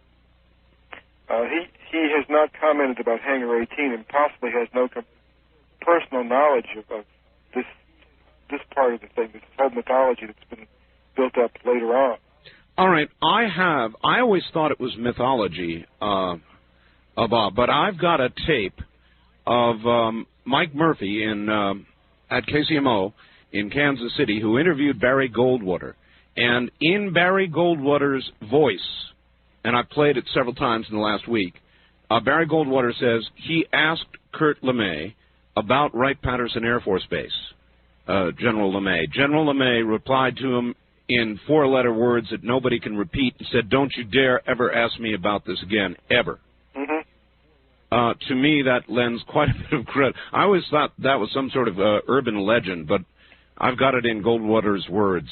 Yeah, well when I was speaking about urban mythology, it doesn't mean it's necessarily not true, or that some parts of it are not true. It's just become ensconced as a myth. Mm-hmm. And repeated endlessly by people who tend to embellish it each time they repeat it. Might I ask you, in your field, Bob, I'm going to ask you for an assessment of your own reputation. How do your colleagues, are you regarded as a fairly mainstream photographic analyst? As far as I know, they may change their opinion after my involvement in this project. Yeah. Prior to now, they thought it'd be that way. Were you scared of this? Scared of being involved in it? Scared, yeah, from a career point of view. Yeah, I was, and I still have some reservations, but I'm too far into it now to pull out. And it's something that's personally very interesting to me. I'm excited by the possibilities, and especially excited by the possibilities if it does turn out to be the real thing. It is a frightening thing to, from a career point of view, for anybody to pursue, Bob. I'm pursuing it because I can't not do it. And I've done this for years, and this, to me, if it is true, and I'm leaning toward thinking it is the story of everybody's lifetime. I mean, that we're not alone. It's such a big story that you just can't not do it. On the first-time caller line, you're on the air with Bob Shell. Hi. Hello. Hello. I'm calling from Seaside, Oregon. All right. And I had two thoughts, and I don't know if it's no more bizarre than the whole idea of what we've seen on the films. Has it been eliminated, any of the Nazi German experiments with humans and Mengele's work? I know that sounds bizarre, but what do you think? Well, I'm not clear on the question. Well, in investigating that this is a humanoid-type creature, you mean, we don't know if it's alien, we don't know a lot of things, but a lot of experiments have been done on humans and diseases and so forth and radiation or whatever. I just wondered if there's been any thought on could it have been created in some way here on Earth? All right. Well, my answer to that would be no, because while you might certainly damage a body with radiation, you're not going to cause it to grow 6 fingers and 6 toes, to the best of my knowledge. Would you agree with that, Bob? Well, it's a little bit outside of the realm of something I can comment on as an expert, but it doesn't seem likely to me. And there have been these suggestions from the very beginning that this is a human suffering from some rare genetic disorders. But the particular combination of disorders you'd have to create something this bizarre is just mind-boggling. And then to have 3 of them with exactly the same set of genetic disorders is just out of the question, I would think. The numbers would be big. Right. In your work with the FBI or any other government agency, have you had occasion to previously analyze film of a dissection or of medical things? Not in connection with any of the government agencies. I have done this sort of thing for some police departments and that sort of thing. I see. And I'm pretty familiar with what the internal organs of people are. I did all of the photography for a college-level manual on anatomy and physiology, which is a dissection manual. And in the process of doing the photography, I had to spend quite a lot of time in some very unpleasant places to take the pictures. And so I pretty much know what comes out of a body when you cut it open and start pulling things out. Okay, you obviously have contacts with government agencies. You probably have friends who are in the FBI. And if you don't want to answer this, don't. But I assume that you've had some private conversations with them about this. Quite a few private conversations. And without naming names, can you give us any idea of the content of those conversations, their reaction, what they said? Well, there's a tremendous amount of interest in this because a lot of the people in various government agencies and government contracting agencies know that something is there. They've heard enough through the pipeline to know that there's something really going on, but they've been kept out of the loop, and they see this as a chance to find out what has been going on all this time. I'm hoping if the person doesn't get too frightened, I'm hoping to talk to somebody this week who may have actually had hands-on experience with these boxes that were taken from the aliens. And again, for the late listeners, some of the film includes photographs of the boxes. You actually saw it. Did you see that? Oh, yes. You've seen the film of the boxes. Right.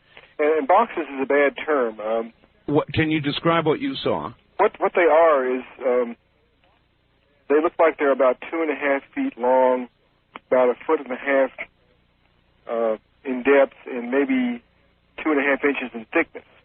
And they have on the top surface, I'm assuming the top surface, they have the impression of 2 hands, 2 6-fingered hands. Really? With buttons in the palm and buttons in the fingertips, plus 2 rows of buttons above the ends of the fingers. In other words, this is some sort of control that was designed for somebody with 6 fingers. Good Lord. It's a device of some sort, and the speculation is it's a computer of some sort, and the hand imprints are actually the input part of the device. Well, that would seem to blow right out the window the speculation that this is, and I cannot recall the medical name for those who have, occasionally there's somebody born with 6 fingers or 6 toes, rarely, on both hands and both feet, if ever. But that would blow that right away. In other words, the device was designed for somebody with 6 fingers. Right. Yeah, in humans it's called polydactyly. Oh, thank you. Yeah, and it's not as rare as some people think, but typically the 6th digit is not a functional digit. And from what I could see of the footage, and I know you've examined it far more closely than I have, would you describe the 6th digit as in proportion as opposed to a little stub or something? Oh yeah, it appears to be a fully functional digit. And the articulation of the hand itself is slightly different from a human hand. the digits appear to be roughly the same length, unlike ours where we have varying lengths in our fingers. And if you hold your hand in front of your face with your palm toward you, you will notice that your hand curves down toward your little finger. That's right. Where the finger's attached to the body of your hand. That's right. This is more straight across at that point. So if the hand is closed, the fingers tend to not move over toward the thumb as they do in a human hand, but to go straight toward the wrist. The way the hand is put together is deceptively human in first appearance, but when you look at it closely, it's not the same as our hand. Do you, this is so incredible, do you feel as though all of this information, as the rest of it comes out, is going to finally blow this thing sky high, or is it going to be absorbed into a culture that has so much information in it now that it's just going to be lost somehow in the noise level? Well, I hope that doesn't happen. I hope it does lead to more revelations and lead to bringing out some of these witnesses who have been afraid to come out and talk about what they saw and what they handled and what they worked with. Especially the scientists who've been involved for all these years in the reverse engineering project to try to figure out what this stuff was and yes. what could be done with it. Do you think there's, this again is way out of your field, but do you think there's any evidence, as you look at, say, the last 20 years of the development of our technological culture, where you would see a leap point that might suggest something was successfully back-engineered and all of a sudden we had microchips or the transistor, or is there any point as you look at the development of our technology that would suggest a leap that might have come from somewhere else? I think the problem was that what we saw was so far ahead of what we had at the time that the people really had no idea of what it was they were looking at. And whether they have yet figured out enough to make any use of any of the technology, I don't know. All right, let me tell you this. If I was ABC, CBS, or NBC, after hearing this show this morning, I'd be knocking real hard on your door. And that's probably going to occur, Bob. Are you going to be willing to talk to the big media? Well, so far they haven't come to me. I've had all the European media coming to me. The French came to me last week and want me to do an interview for their television. I know, but after this... But if these guys come to me and want me to talk, of course I'll talk to them. You will talk, all right. East of the Rockies, you're on the air with Bob Shell in Washington, D.C. Yes, Art. Let me just lower my radio. Turn it off, please. Okay, 1 second. All right. First of all, look, there's no such thing as Martians. All right, so let's knock it off. Stop reading your comic books. Okay, just get back to the issues of the show. I mean, nobody said they were Martians, sir. And the only people that are going to Sir, I repeat, guys door are the funny farm. I mean, it's unbelievable, this nonsense. Don't stop and behave at your age, for God's sakes, Martians. You hear that, Bob? This is the kind of anger that I was talking about. Well, let me say that I would suggest psychoanalysis for the person who just called. Well, look, someone who's that angry about something has a real internal problem. Yeah. Maybe this man is an abductee and is suffering from the consequences. Well, I don't want to be mean to him, but I've had a lot of calls like that. I understand where they originate from, and I understand the why of them. And I think, Bob, it explains why the government is hesitant to come out and really admit this, because it would be socially horrendously disruptive, not for Bob Shell, and maybe not for Art Bell, and maybe not for a lot of the callers, but the kind of guy who just called us would absolutely come apart. One of the problems and one of the possible reasons for all this cover-up also is that the government doesn't really want to admit to us. The program originally aired September 4th, 1995. Good morning, everybody. I'm Art Bell. My guest is Bob Shell. This is the final half hour, and I'm going to devote it as much as possible to your calls. Bob Shell is a photo analyst, has done consulting work for the FBI and many other government agencies, has been in the CIA, did a short stint, though not connected to any of this, and has examined the Roswell, there I go again, the film that shows an autopsy that may have been either Roswell or a crash that occurred near Sapporo, New Mexico.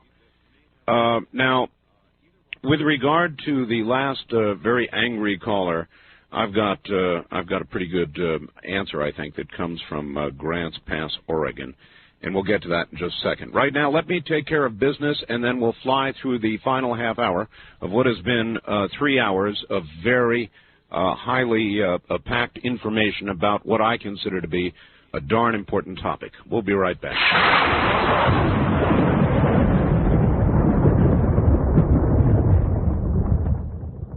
I really want to thank the angry caller here a while ago, and here's a response. Art, here's a concept. I think the reason that many of the naysayers simply refuse to even consider that the film is real is because they are scared. It's a frightening concept to the fragile mind, but I've got news for them. If the unseen footage does indeed contain the images of crashed debris, another autopsy, and Truman, then that's it, game over. The film is authentic. This is getting too big to be a hoax. The sheer amount of dollars needed to pull off one autopsy is one thing, but 2 autopsies, crashed debris, and Truman makeup? Come on. If these other images are indeed available to be authenticated, then our lives are in for a big, big change. And I think the angry caller we had, Bob, was frightened of any such even possibility. Oh, I think a lot of people are. And so then I suppose the government experts must gather and say, what do we do? And I guess they're doing the only thing they can do is simply keep their mouths shut and sit back and watch how this develops. Mm-hmm. But if the rest of this comes out and is authenticated by people like yourself, as this first part appears to be, it's calling for a social comment, but I mean, do you think that the glue that holds us together will somehow come unglued, or speculate? I doubt that the whole fabric of society will collapse. I think some people will collapse, and we'll have to be gradually eased into the implications that all of this has on us. The primary implication, I would think, being that mankind and humans aren't really the top of the ladder, that there's other things above us in the ladder in terms of intelligence and development and evolution and whatever else you want to talk about. Well, let me say this. The way this is developing, and I'm following the story, and if the story was beginning to lead me toward this being a fake, then at some point I would drop it, or I'd become disinterested, or I'd expose it as a fake. But the story is going just the other way. Are you inclined to agree with that? In other words, each new thing we find out, much of what you've told us tonight, leads us toward thinking it is genuine. To respond by saying, little men from Mars, give me a break, go back to regular programming, is just a closed mind, a frightened mind. Right. East of the Rockies, you're on the air with Bob Shell in Washington, D.C. Hello. Hello, Art. This is Clifford from Roswell. Roswell, New Mexico. Yes, sir. I was wondering if you would ask the gentleman... You're on the air, so you ask him. Okay. When you see the photographer, could you ask him if he knows of the Interplanetary Phenomena Unit of the Army, CIC? I'll be happy to ask him, yes. Okay, sir, I believe the colonel from White Sands that told him to go take the photographs was the project officer for this geographical location at that time. And I think they'll go a long way in showing that the information's probably still stored in what's called the Blue Room at Patterson. The one that Barry Goldwater asked about, right? Yes, sir, because all that stuff went through the project coordination officer of Moondust. Right. And they did the analysis. Right. All right, caller, thank you. There is that, isn't there, Bob? Do you think there might be a way to press the government to open what's at, right, Pat? Well, one of the first things I did when I got the cameraman's statement and access to some information from the cameraman, which has not been made public yet, was to take the information provided by the cameraman and use it as the basis to file a large number of Freedom of Information Act requests. Oh, you have? Oh, yes, and those are in the process of working their way through channels right at the moment. Question is whether they'll come back with big black blobs or... They may, but if they do, the blobs are sometimes as important as the stuff that's not blobs. It's true. Would you like to make any of that public now? No, I can't at this time. I want to wait until I get the information back because I don't want to... It's like a police officer investigating a crime. He always keeps a few details of the crime to himself, Sure. so he can separate the good stuff from the bad stuff.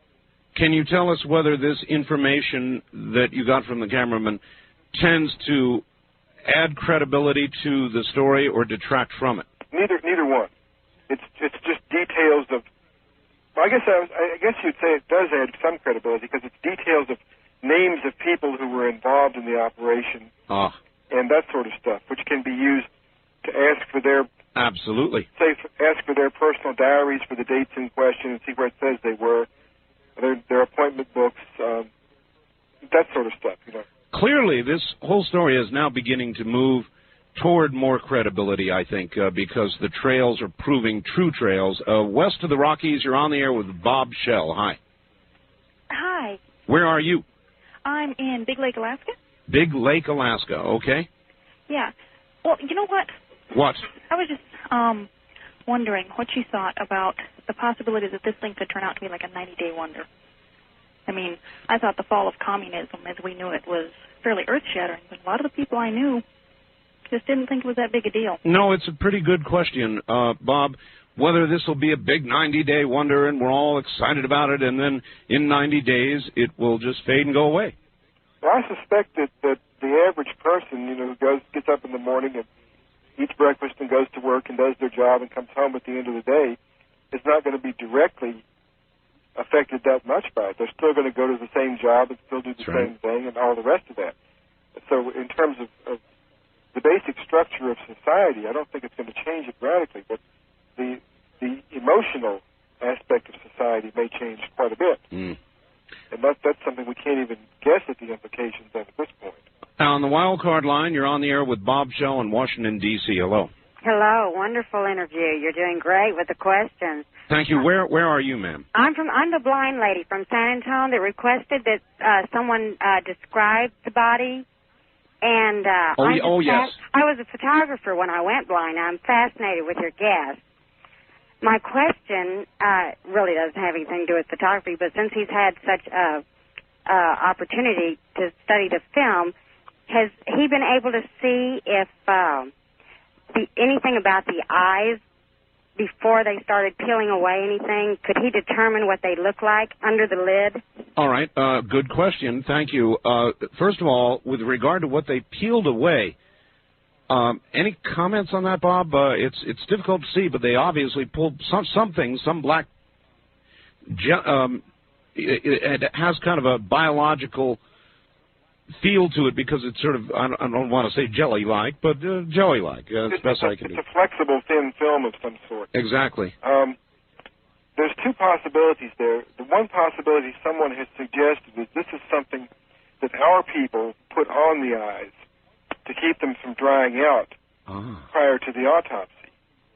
And that is a valid suggestion, although I can't find anybody in the medical community who knows of a use of a material that looks like what we're seeing in this film. Clearly, the doctor seems to understand that it is just some sort of covering and just reaches down and plucks it off. Now, it was suggested this was not the first autopsy. It was not chronologically. It was the second chronologically. Second chronologically. So it's quite possible he knew what it was because of the first autopsy. But it's also possible he knew what it was because he put it there. And that is yet to be resolved.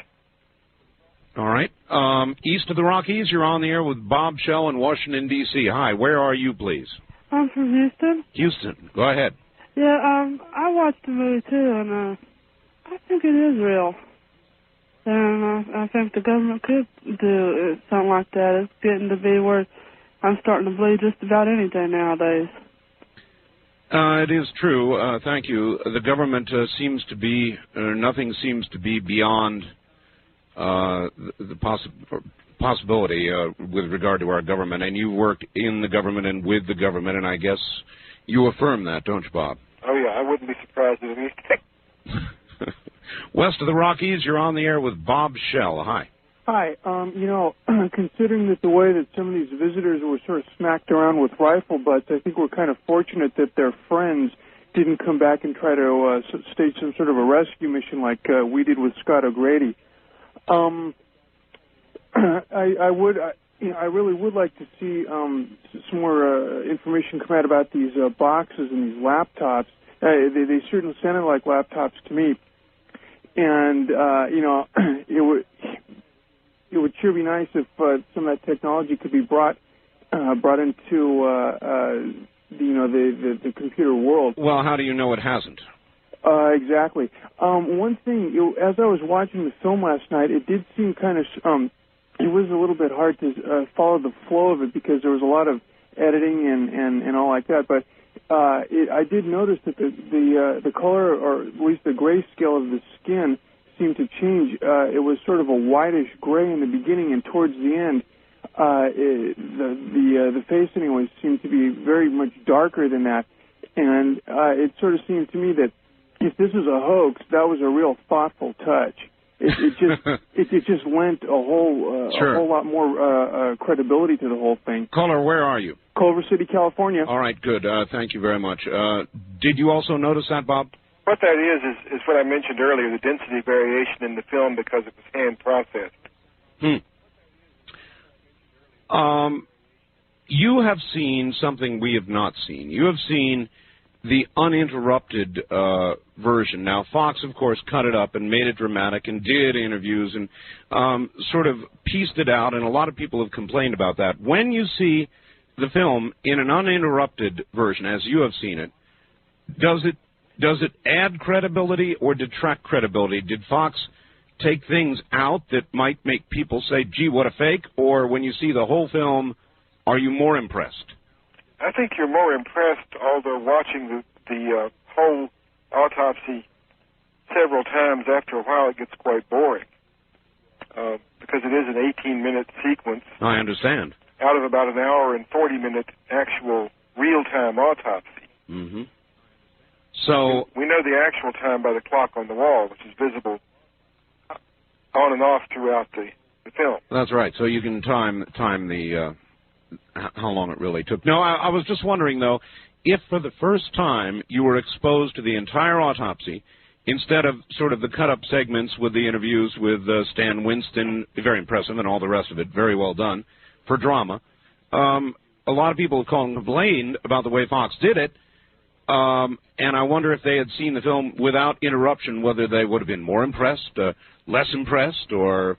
I think it would depend on the degree of biological knowledge the person has, because if you don't know what you're looking at, it may not impress you any more to see the whole thing than it does to see pieces of it. So then maybe Fox was not so dumb to interrupt it and introduce an expert, pathologist, and all the rest of it that they did. Yeah, besides, if you watch the whole thing, for someone who's not used to that kind of thing, it's pretty gory. And some people may have really been disturbed by watching the whole thing without all the cuts that they put into it. Good, very good point. East of the Rockies, you're on the air with Bob Shell. Hey, Art, let me turn on my radio. All right.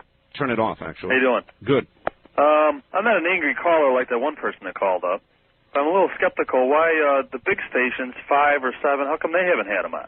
5 or 7? Channel 5, I mean NBC or ABC? Well, I've been asking that. I would imagine after the program we're doing this morning that indeed the other networks are going to be approaching Mr. Shell. One answer he gave earlier was that they don't have rights to the film. Fox bought rights to the film. They've got no right to show it without permission from Fox. And one can presume when Fox paid all the money, they're not going to be just handing out permission for everybody to broadcast. Yeah, but if you think of that's big of a story, you think they would get the right? I agree. I mean, I absolutely agree. Their news departments would be pursuing this. I also think, sir, that if there was a major hole that could be shot in this, NBC or ABC or one of the others would do it and get Fox at the same time. Wouldn't you? Yeah, I would. It just seems like, you know, the thing looks like a doll when you first look at it. It's kind of hard to believe, you know, because I was reading one of those alien books, and I was reading true stories of this guy and his wife that got snatched up by an aircraft, and it was unbelievable to read something like that. You can't believe it. It's hard to... It is, but of course this is fairly hard evidence. So that angry caller, he just better, you know... Well, he better watch himself because he doesn't know what he's talking about. I think healthy skepticism is one thing, and there's nothing wrong with that. But that call was obviously... I think you just should hang up on him, Mark. It was a frightened person, sir. Right. I don't want to, you know, I don't want to be mean to anybody. Here's one for you, Bob. Can you ask your guest if he knows if any blood or tissue samples were saved so possible DNA tests could be done today? Well, there's no way in the world I could know that. I assume that was been done. I mean, there's no point in going through this elaborate dissection if you're not going to save the stuff that you're dissecting. And so I would assume that large portions of the four bodies, there were four creatures total. Total of four. I would suspect that large portions, if not whole bodies, are in cryogenic storage somewhere and have been used over the years a little bit at a time as our technology advanced so we could tell things about them. And I'm sure that DNA sequencing, once that became available, would have been applied to tissue samples. All right. How about this one? With Mr. Shell's background in zoology, you do have one of those. That is part of your background, right? That's right. That's my original training. What can you say about the creature's eyes? These are eyes located in front of the face, giving a stereo view to judge depth to attack the victim. I'm not sure what all that means, but from Mike in Seattle. But what about the eyes?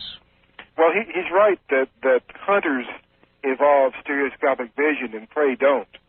That's a part of the evolutionary system and always has been. So you would assume that something with forward-facing stereoscopic eyes evolved from a hunter creature initially. If these are evolved creatures, and we speculated earlier that they may not be. But the eyes are physically far larger than human eyes. They're golf ball sized, and the eye sockets are far larger.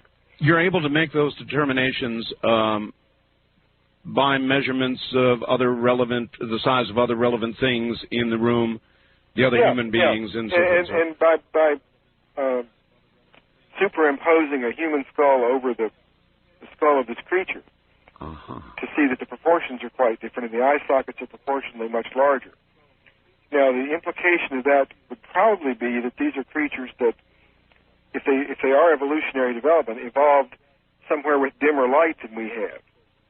Therefore, the larger eye. That would make sense. Yeah, that would make sense. And if these black coverings over the eyes are something that the creatures put there, then they might just be interplanetary foster grants. In other words, protection from our relative brightness. Right, exactly. If this planet's much brighter than where they come from, they need something like that.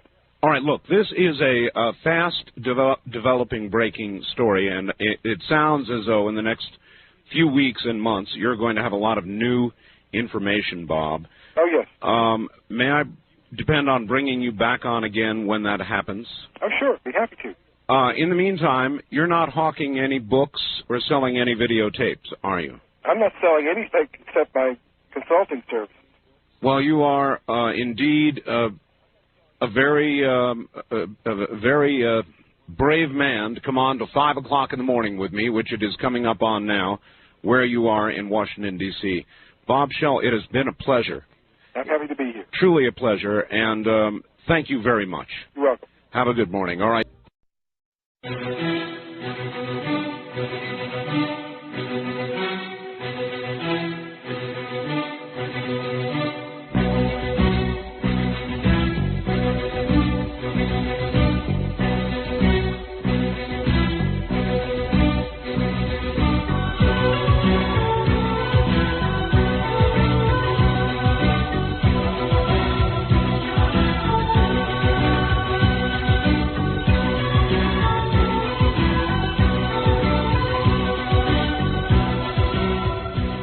You're listening to Art Bell Somewhere in Time on Premier Radio Networks.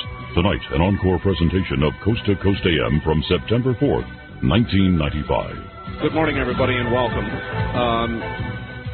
If whatever radio station you're listening to does not carry the entire program, you might give them a call, and I always urge people to do this, and I'll do it again now.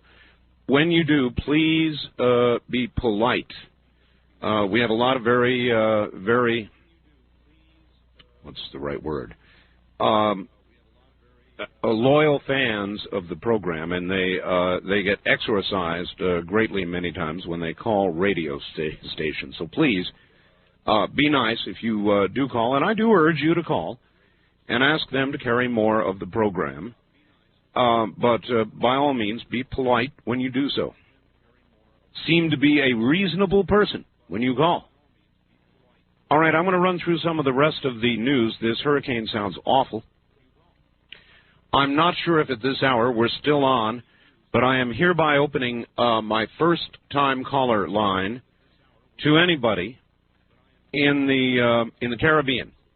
Anybody in the Caribbean right now, and the Caribbean only.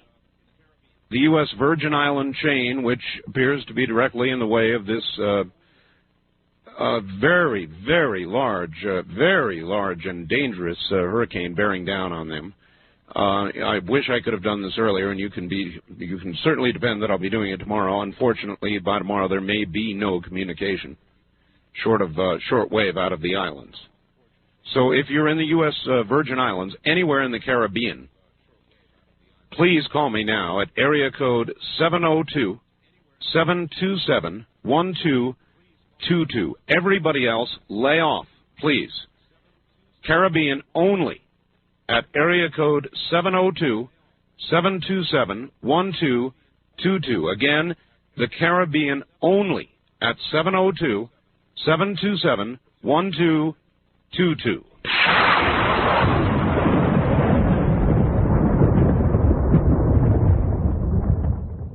Hurricane Luis may be the biggest hurricane in 50 or 60 years. It has sustained winds of 140 miles an hour. It has gusts to 160. It may be building. It's bearing down on the Caribbean. And so let us go to the Caribbean. Hello there, sir. Welcome to the program. Would you turn your radio off for us, please? Turn the radio off. Turn the radio off, yes. Okay, 1 second. All right. We're about to talk to the U.S. Caribbean, I think. Yes, how are you doing? I'm fine, sir. Where are you? I'm St. Thomas, Virgin Islands, in an area we call Tutu. Okay. I'm hearing some noise there. Okay, so it was a radio. We're going to turn it down. Okay, thank you. Yes. Now, tell us, what do you know about the hurricane? What kind of preparations are going on there now? Well, everything is being taken care of. The governor and all the other emergency agencies are being in readiness. They have already called off some of the walking situations for tomorrow. As a matter of fact, I'm just waiting for one of the Red Cross personnel to come and get me to open one of the shelters, or all the shelters will be open at 6. The winds here, is quite breezy. We understand the storm is pounding Antigua right now with winds of over 70 to 100 miles an hour. And they haven't been hit directly as yet. And we are... All right. A lot of people don't know about the geography in the Caribbean. You say now it's beginning to hit Antigua. How far is Antigua from you? Antigua is from us probably 100 miles or more. When I checked the coordinates, when they started receiving rains late yesterday afternoon, which would say give the storm, I think, about 12 to 16 hours away from St. Thomas, Virgin Islands itself. So they are in the more southeastern Caribbean from us. We are about 70 miles from Puerto Rico. And if you remember St. Croix, who was hit so hard last time with the storm, they are 40 miles to the south from us. I understand they are receiving a little more stronger winds than we are at this present time. However, like I said, if the hurricane continues on its present track, how far will it pass from St. Thomas? We're going to be in the midst of it. You're going to be in the middle of it? Not the middle. The eye would not pass over us, but when I say the midst, in its immediate grasp of from the eye, we would be probably on the north side of the eye. The eye would probably pass south of us. Boy. I can give you a number of one of the radio stations that is doing a very good job, which is WSTA, and he can probably give you some of the other numbers of some of the other stations. That is our affiliate there. Yes, that's why I was listening to you on WSTA. Yes. All right. Tell us a little bit about the island of St. Thomas, the buildings that are on St. Thomas. Are they built to sustain hurricanes, many of them, or is there a lot of a very shabby construction? What do you think? Oh, no. The building construction here is, as a matter of fact, very strong, much stronger than a lot of buildings I've seen pounded by hurricane over the years in the American states. Because, as a matter of fact, I do some building myself, and I know the homes are tied with steel from the building, from in the foundation right up to the roof. And that's why so many of the buildings continue to stand. But with hurricane force winds, they come in sort of like a tornado type.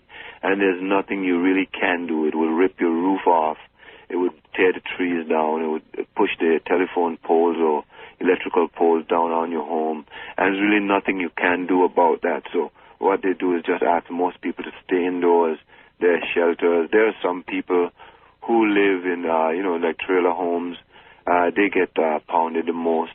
But for all part, most of the buildings remain standing.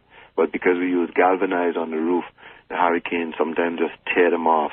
And a funny situation during the Hugo, a hurricane ripped hurricane clips and wood and steel that was bounded together and just twisted it up.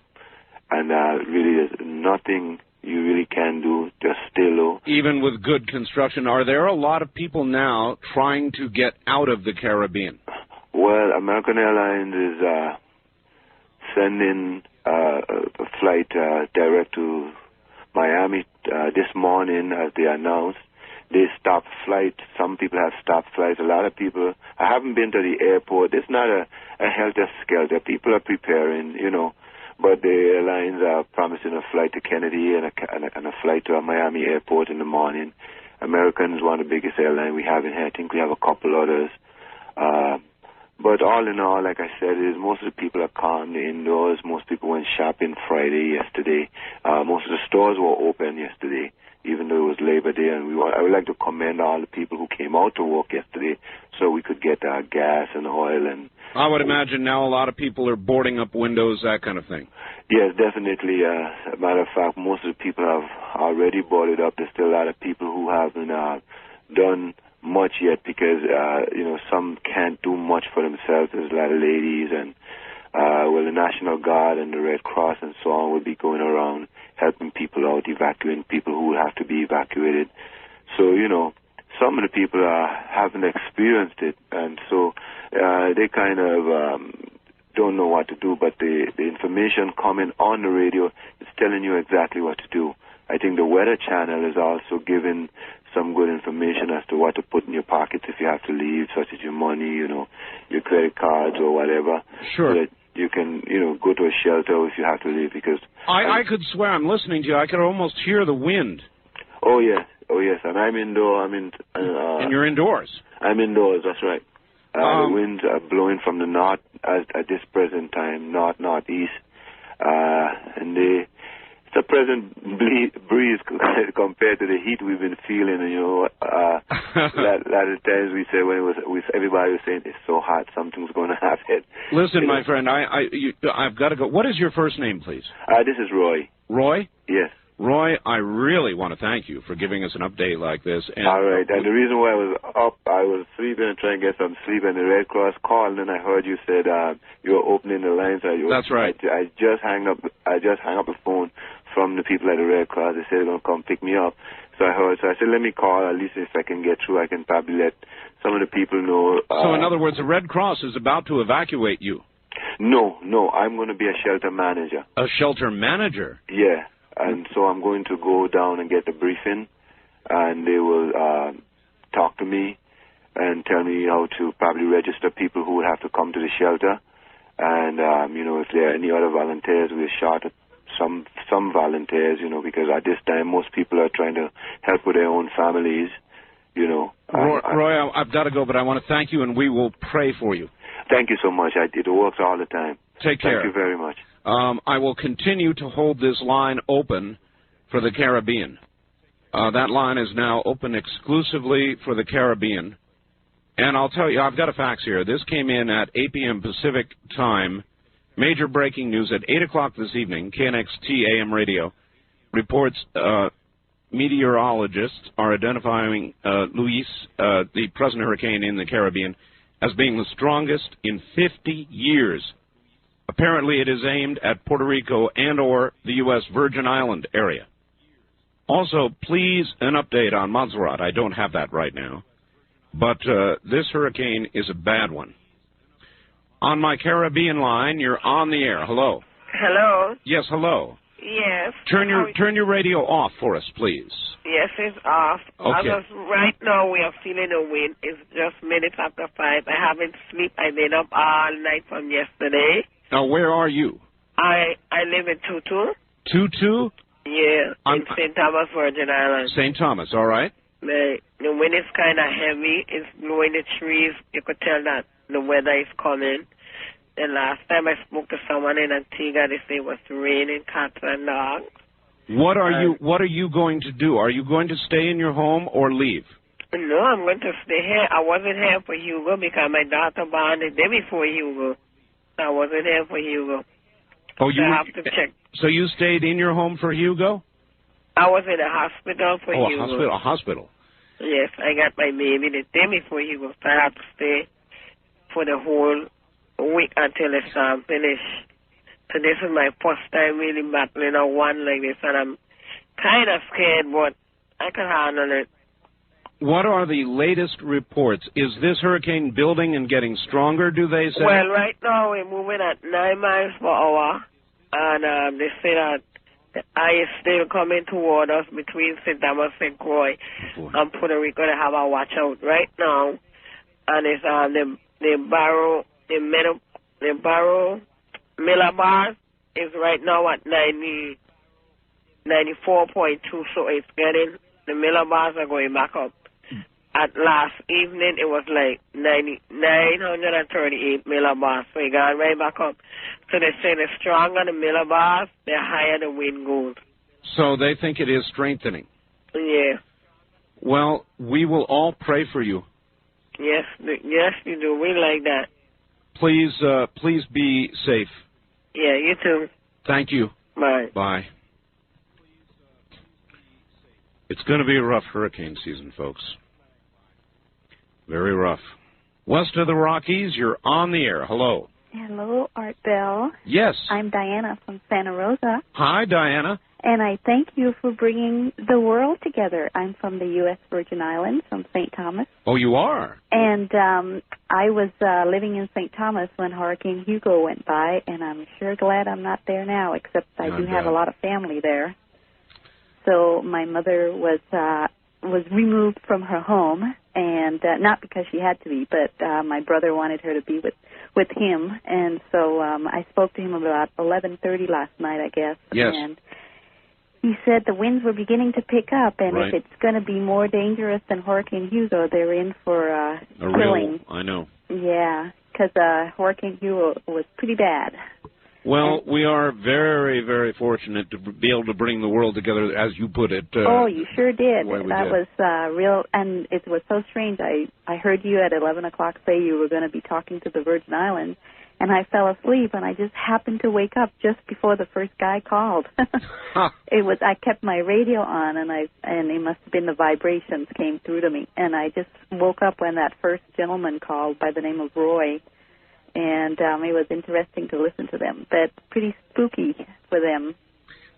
I'll tell you, and I don't mean to exaggerate this or get over emotional about it, but I've been feeling this, ma'am, for some time. Things are changing.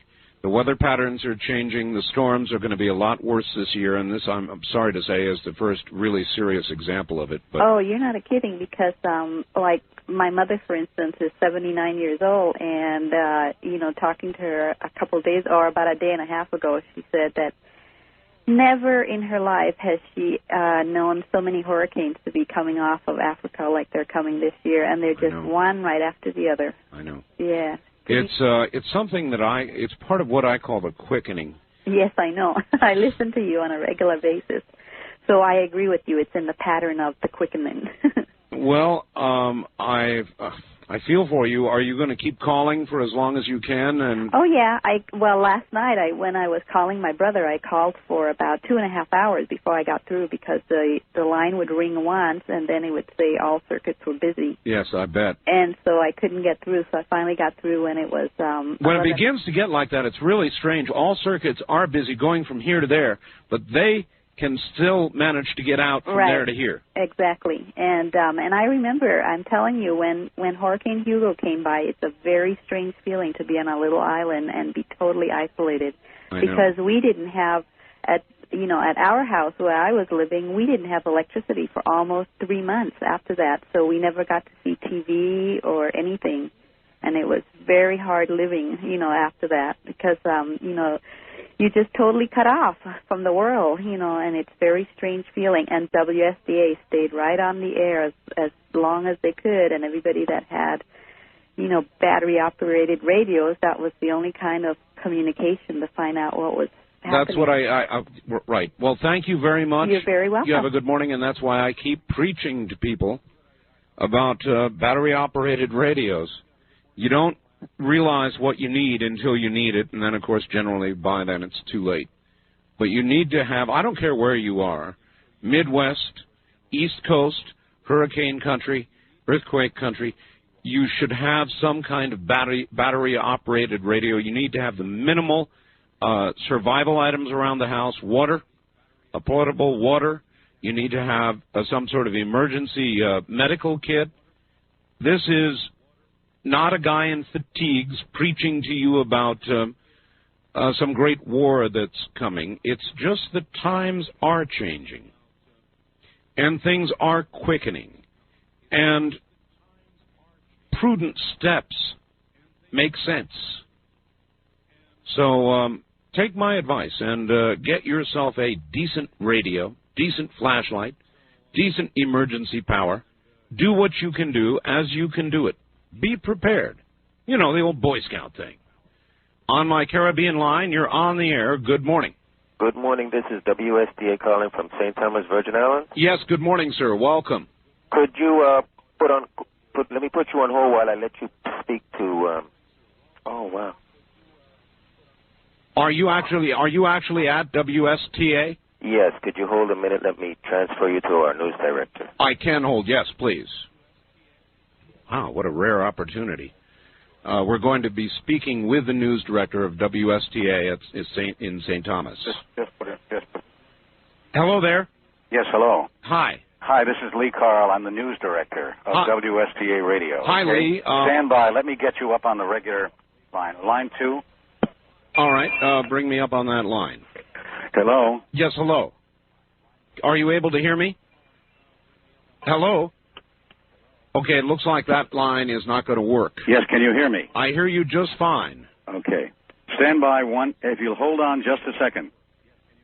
Hold on. Indeed I will, as will the whole nation. By one. If you'll hold on just a second. Hold on. Indeed I will. All right, I'll tell you, we're getting fed back. Tell you what we're going to do. We're heading into a break here. We're having to take a break at the bottom of the hour. So we'll try and get this straightened out. And coming out of the break, assuming that he can hold on, and I believe he can, we've got the news director from WSTA, our affiliate in the Virgin Islands, which would appear now to be very nearly the target of one of the very worst hurricanes in 50 years to come through the Caribbean. And, of course, head, if it continues in the direction it's heading now, toward the U.S. mainland. That would be quite some time yet. But first, the U.S. Virgin Islands. When we come back from the break, we'll try and get all this straightened out for you. We'll get the news director from WSTA on the air. You're listening to live radio because this radio station cares enough to have live talk radio on. I'm Art Bell. We'll be right back. You're listening to Art Bell Somewhere in Time on Premier Radio Networks. Tonight, an encore presentation of Coast to Coast AM from September 4th, 1995.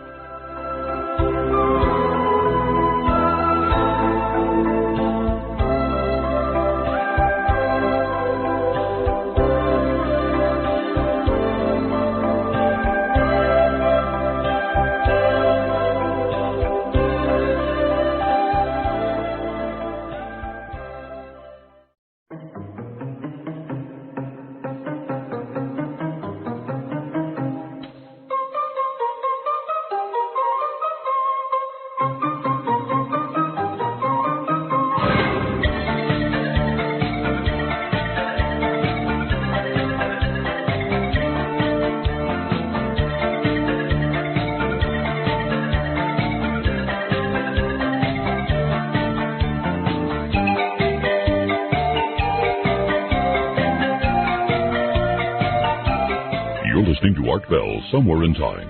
Tonight featuring a replay of Coast to Coast AM from September 4th, 1995. Morning, this is live talk radio at its very best. My name is Art Bell. On the line with me is Lee Carl. He is the news director of WSTA in St. Thomas in the U.S. Virgin Islands, our affiliate there. Normally, we're off the air at just about this hour. We are not off the air this morning. They're holding us over. And Lee, good morning. Welcome to the program. Good morning, Art, and to your many listeners across the United States. Yes, you would appear to be in the path of this monster. What can you tell us, and what would you like to tell the people on St. Thomas? Well, actually, we have a newscast that comes up at about 6:30. That's when we really do our report. But we have already gone on the air at 5 o'clock to put the 5 o'clock coordinates on. And as you know, those coordinates do say that it is heading toward our area. This is the way it shapes up so far. Antigua's been reporting about 75-mile-an-hour winds or more. St. Kitts and the telephone systems and power systems were down. We've been hearing from nationals who live in the Virgin Islands about what's happening to their islands.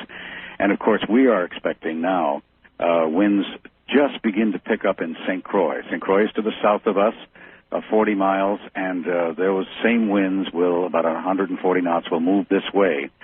By 12 noon today, the word is, preparations are being made. In fact, the governor made a decision after receiving the reports indicating that preparations in the Virgin Islands should be completed before 5 a.m. Tuesday, that's this morning, when the 50-mile-an-hour winds are expected to reach St. Croix and impact St. Thomas. Now, according to the Weather Service, the onset of the 50-mile-an-hour winds for the territory expected around 12 noon today, and at that time all residents should remain indoors in shelters. 75-mile-an-hour winds will begin to affect the territory at 4 p.m. today. Art, I'm reading from an official communique from Government House and from Governor Roy Snyder. The Red Cross has begun preparing shelters for evacuation process. Shelters on St. Croix will be open at 4 a.m. That's this morning already for those voluntarily choosing to evacuate their homes. St. Thomas shelters are open at 6 o'clock this morning. That's 25 minutes or so away. And on St. John, the shelters are open at 7 a.m. Of course, for those of you who don't know the Caribbean and know the American Virgin Islands, St. John is our smaller island, more pristine. But there are a number of residents there, of course, and they're listening right now, as well as St. Croix and all of the islands. Okay, so you are heard. WSTA is heard throughout the islands. Yes, it is. We're as a matter of fact, Art, during Hurricane Hugo, we were the only facility on the air. All the other stations had gone down because of towers falling down and generators and a number of other items. I don't think anybody voluntarily decided not to be on the air. I think the storm just wiped them out in 1989. We were able to stay on the air. We were lucky, and we continued to report, even though we were down in power. We were the only voice in the area for that time. We don't think that'll be the case this time. We think the other stations are well prepared. And the government seems a lot more prepared than we were in 1989. Lee, let me ask you this. I asked an earlier native caller about construction. Now, throughout the islands, is it sort of scattered? In other words, is all construction hurricane ready, or are there a lot of shanty areas that will simply be flattened? What is likely to occur if you get hit with 140-mile-an-hour winds? I think most people who learned the lesson of Hurricane Hugo and previous hurricanes redid their houses with hurricane hooks and the like. There are still some old houses. We don't call them shanties. We just call them old-style houses that are still there. And undoubtedly, if they're not protected in some way, they will go. There are areas here where people live in mobile homes, too. That's another problem that the officials were talking about. The downtown area, Art, I know you're going to ask this question. What does it look like right now? What does it feel like? Yes. There's a clammy feeling out there, that kind of high humidity, calmness with a wisp of a wind blowing through the downtown area. There's nobody down there. The windows are boarded up. The stores are boarded up. Many people have bought sandbags so that the water can't get into the stores and to homes. And, of course, the stores have been absolutely cleaned out. The shelves have been cleaned out. Major stores have decided they are closed today. But I just got a notice here that some of the major stores will remain open until about 12 noon today for last-minute preparation. That's so you remarkable. see, we learned our lessons. It would appear so, and it's good advice to those to the west of you, I suppose, who have yet to experience this. And if it continues on its present track, what, by the way, is the forecast? Is it forecast to continue moving generally west, or what do they say? West-northwest was the last. In fact, I'll read it for you, if I may do that. You may, please. Okay. The hurricane, let's see, the 5 a.m. Center of Louis was located near latitude 17.4 north, longitude 61.4 west, or about 35 miles northeast of Antigua and 65 miles north of Guadeloupe. Louis has slowed now to 9 miles an hour, traveling in the westerly direction. And here's the part that really disturbs us a little bit. The gradual turn to the west-northwest is expected later today. That means the turn toward us. Yes. The maximum sustained winds are 140 miles an hour. What about, do they say anything with regard to whether they feel it will strengthen, maintain, or what's it doing? Well, they did not say that, but let me read what it says here. The maximum sustained winds are 140 miles an hour with higher gusts. Louis remains a powerful Category 4 hurricane on the Saffir-Simpson scale, similar to Hurricane Hugo in 1980. Little significant change in strength is likely during the next 24 hours. Our feeling is, knowing tracking storms before, we've had 4 or 5 of them through here, and Hugo was the best lesson we ever had, that if it hits a landmass area, it tends to degrade the storm itself, dissipate it somewhat. Yes. And then as it gets back out over the Caribbean Sea, which is a warm sea, it builds back up again. So that gives you a general idea. Now, here's another part of it that we watch here, because many times we've had storms come right up to our doorstep and turn away, but the winds associated with it that extend out, the hurricane force winds extend outward to 125 miles. Oh my God. The tropical storm force winds extend out to 200 miles. Outer rain bands from the hurricane are continuing to spread over the Leeward Islands. That's us, of course. And Antigua reported gusts of 76 miles an hour. And the core of the hurricane with sustained hurricane force winds should spread over the northern Leeward Islands. The minimum central pressure, by the way, is 942 millibars, or 27.82 inches. Wow. Here's something that would shake us up, too, because our waterfront is being worked on recently. Storm tides of 6 to 9 feet with higher values in exposed coves can be expected, and rainfall totals 10 to 12 inches. What's interesting, Art, is that Hurricane Hugo was a dry hurricane by standards. This does not appear to be. It's going to dump some heavy, heavy rain on us. Virgin Islanders always say we need the rain, but maybe not that much. Maybe not that much.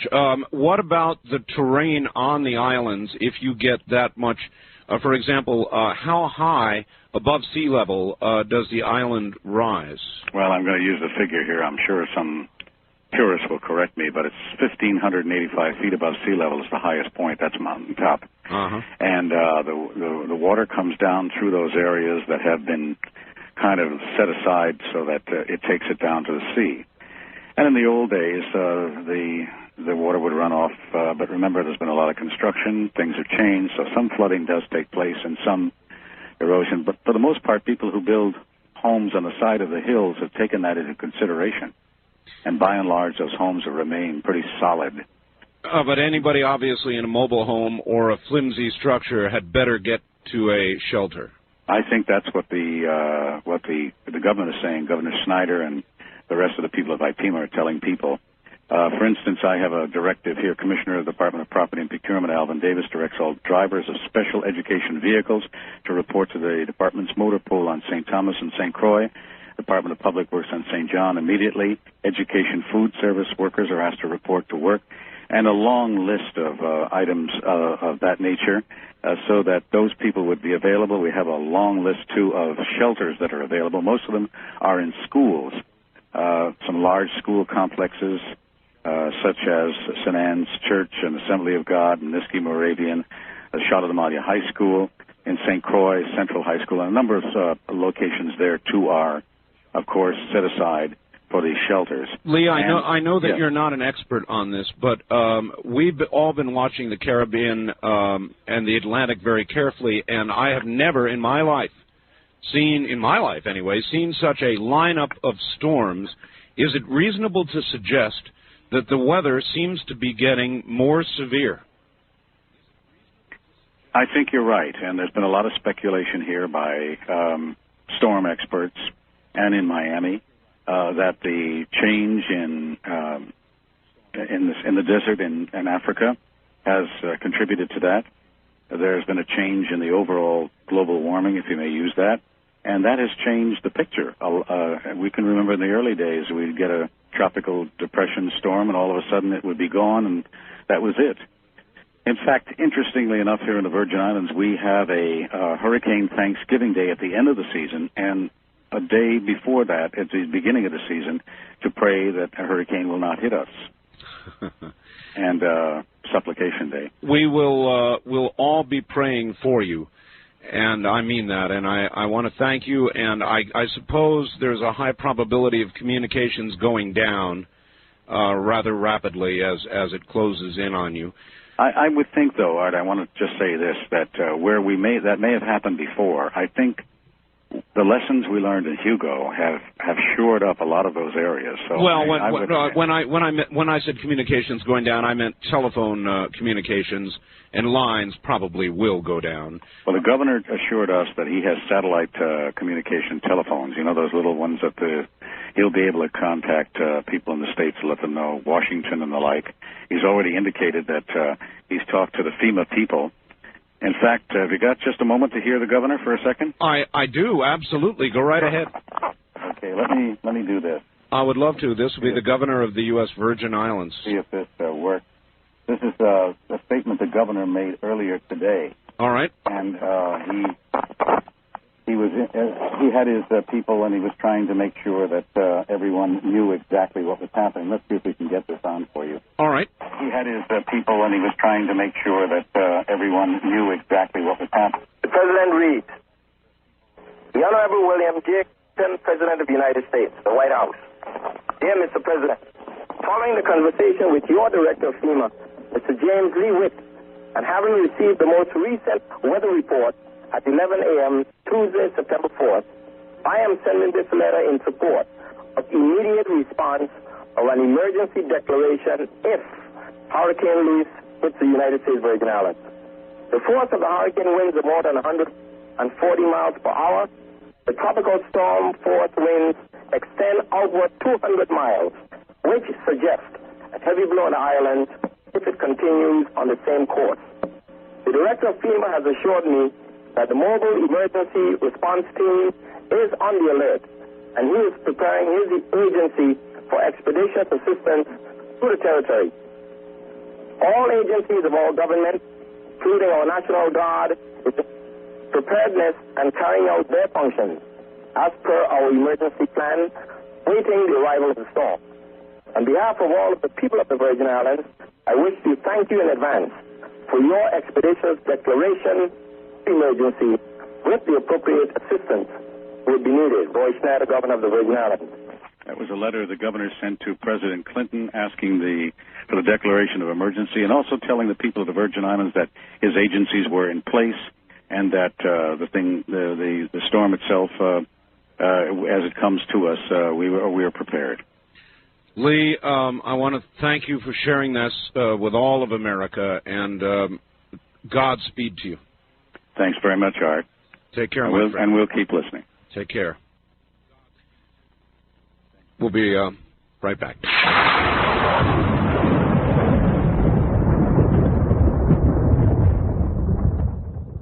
All right, I think we're up to date now from the U.S. Virgin Islands. And so I will open all lines for everybody once again. I feel as though I've been through the ringer with everything we've done this morning. This has been quite some morning. And again, it's the reason why you have live talk radio in the nighttime. There is frequently breaking news. There frequently, in other parts of the world, for example, in the U.S. Virgin Islands, it's now coming up on 6 o'clock in the morning. And we appreciate the words. We appreciate the call. Lee, we certainly appreciate what you told us and your fellow islanders. And as I said, I wish you Godspeed. This is a very, very serious, very dangerous hurricane. On the wild card line, you're on the air. Good morning. Yes. Hello. Turn your radio off, okay, please. it's off. I'm sorry. Excuse me. That's all right. This is Charles calling. You can come by surprise. This is Charles calling from Berkeley, and this is a spectacular night. I can't believe this. To go from 3 hours of Bob Shell Yes. to one of the largest storms in recent history. Yes. This is almost like Gordon Michael Scallion's prophecies coming true. I mean, I'm not even one bent to that kind of belief, but what can I say? I'm beginning to believe it. I know. You could take me and wring me out right now, believe me. But one thing I wanted to say, aside from that one lunatic that called from Oregon, wherever it was, the guy who was panicking, yes, I think that back in the 40s and the 50s, there could have been a credible argument for some concern about social disorder. People had a much more simplistic belief system in those days, I tend to think. If you look at the genre of science fiction movies and written materials, they always sort of showed alien visitation as being some sort of evil invasion type of thing, that sort of thing. However, in today's culture, it's very different. You have E.T. and R2-D2 and all that kind of thing. It's seen in a much more benign light. And I think the vast majority of the population would tend to see this in a more positive way. However, the one reason that I could see where military intelligence people and folks of that ilk would still want to covet this information, if such is true, is because, think of this, if they have even a small bit of remnants of some kind of craft, bits of burned metal, or for that matter, even just a chunk of a spacecraft with its propulsion system intact, etc., imagine the military potential. In other words, this is technology that would be coveted. Well, and they would attempt to back engineer and may already have done so. What I would say is this, sir. I thought Bob Shell was right on the money when he said, look, the government is not going to talk about something that it cannot control. Absolutely correct. We like to think that we are in control of our skies, the space above the United States, certainly our land, and our immediate atmosphere, and to not be in control is something the military just could never admit. Or think of one other possibility. I agree with you, but in parallel to that, also consider that this is like a trump card they want to keep up their sleeve. In other words, if there were ever another major military confrontation that would require technological prowess beyond what we currently have already shown publicly, this would be like the ultimate trump card. If we had some sort of anti-gravitational propulsion system or whatever. This is the kind of thing that they wouldn't want to admit to until they really had to expose it for some sort of crucial need. Well, all I would say is this. At this point, with the amount of evidence that is built because of the Fox show, because of Bob Shell, even perhaps more importantly Bob Shell, and all the rest of it now, anybody who would laugh and chuckle and chortle at this, I don't know about them. I really don't know about them anymore. I know there are a lot of people who do, but it seems to me at this stage it only reveals a very myopic way of thinking to continue to laugh. East of the Rockies, you're on the air. Hello. Hey, all right. About the 25th fifth time the phone rang. You finally picked it Well, up. I'm glad you got it. Where are you? In Florida. Florida, yes, sir. There was a question I wanted to ask your guest when you had him on hours ago. But Boy, he was something, wasn't he? yeah, I'm still skeptical, but he made a lot of good points.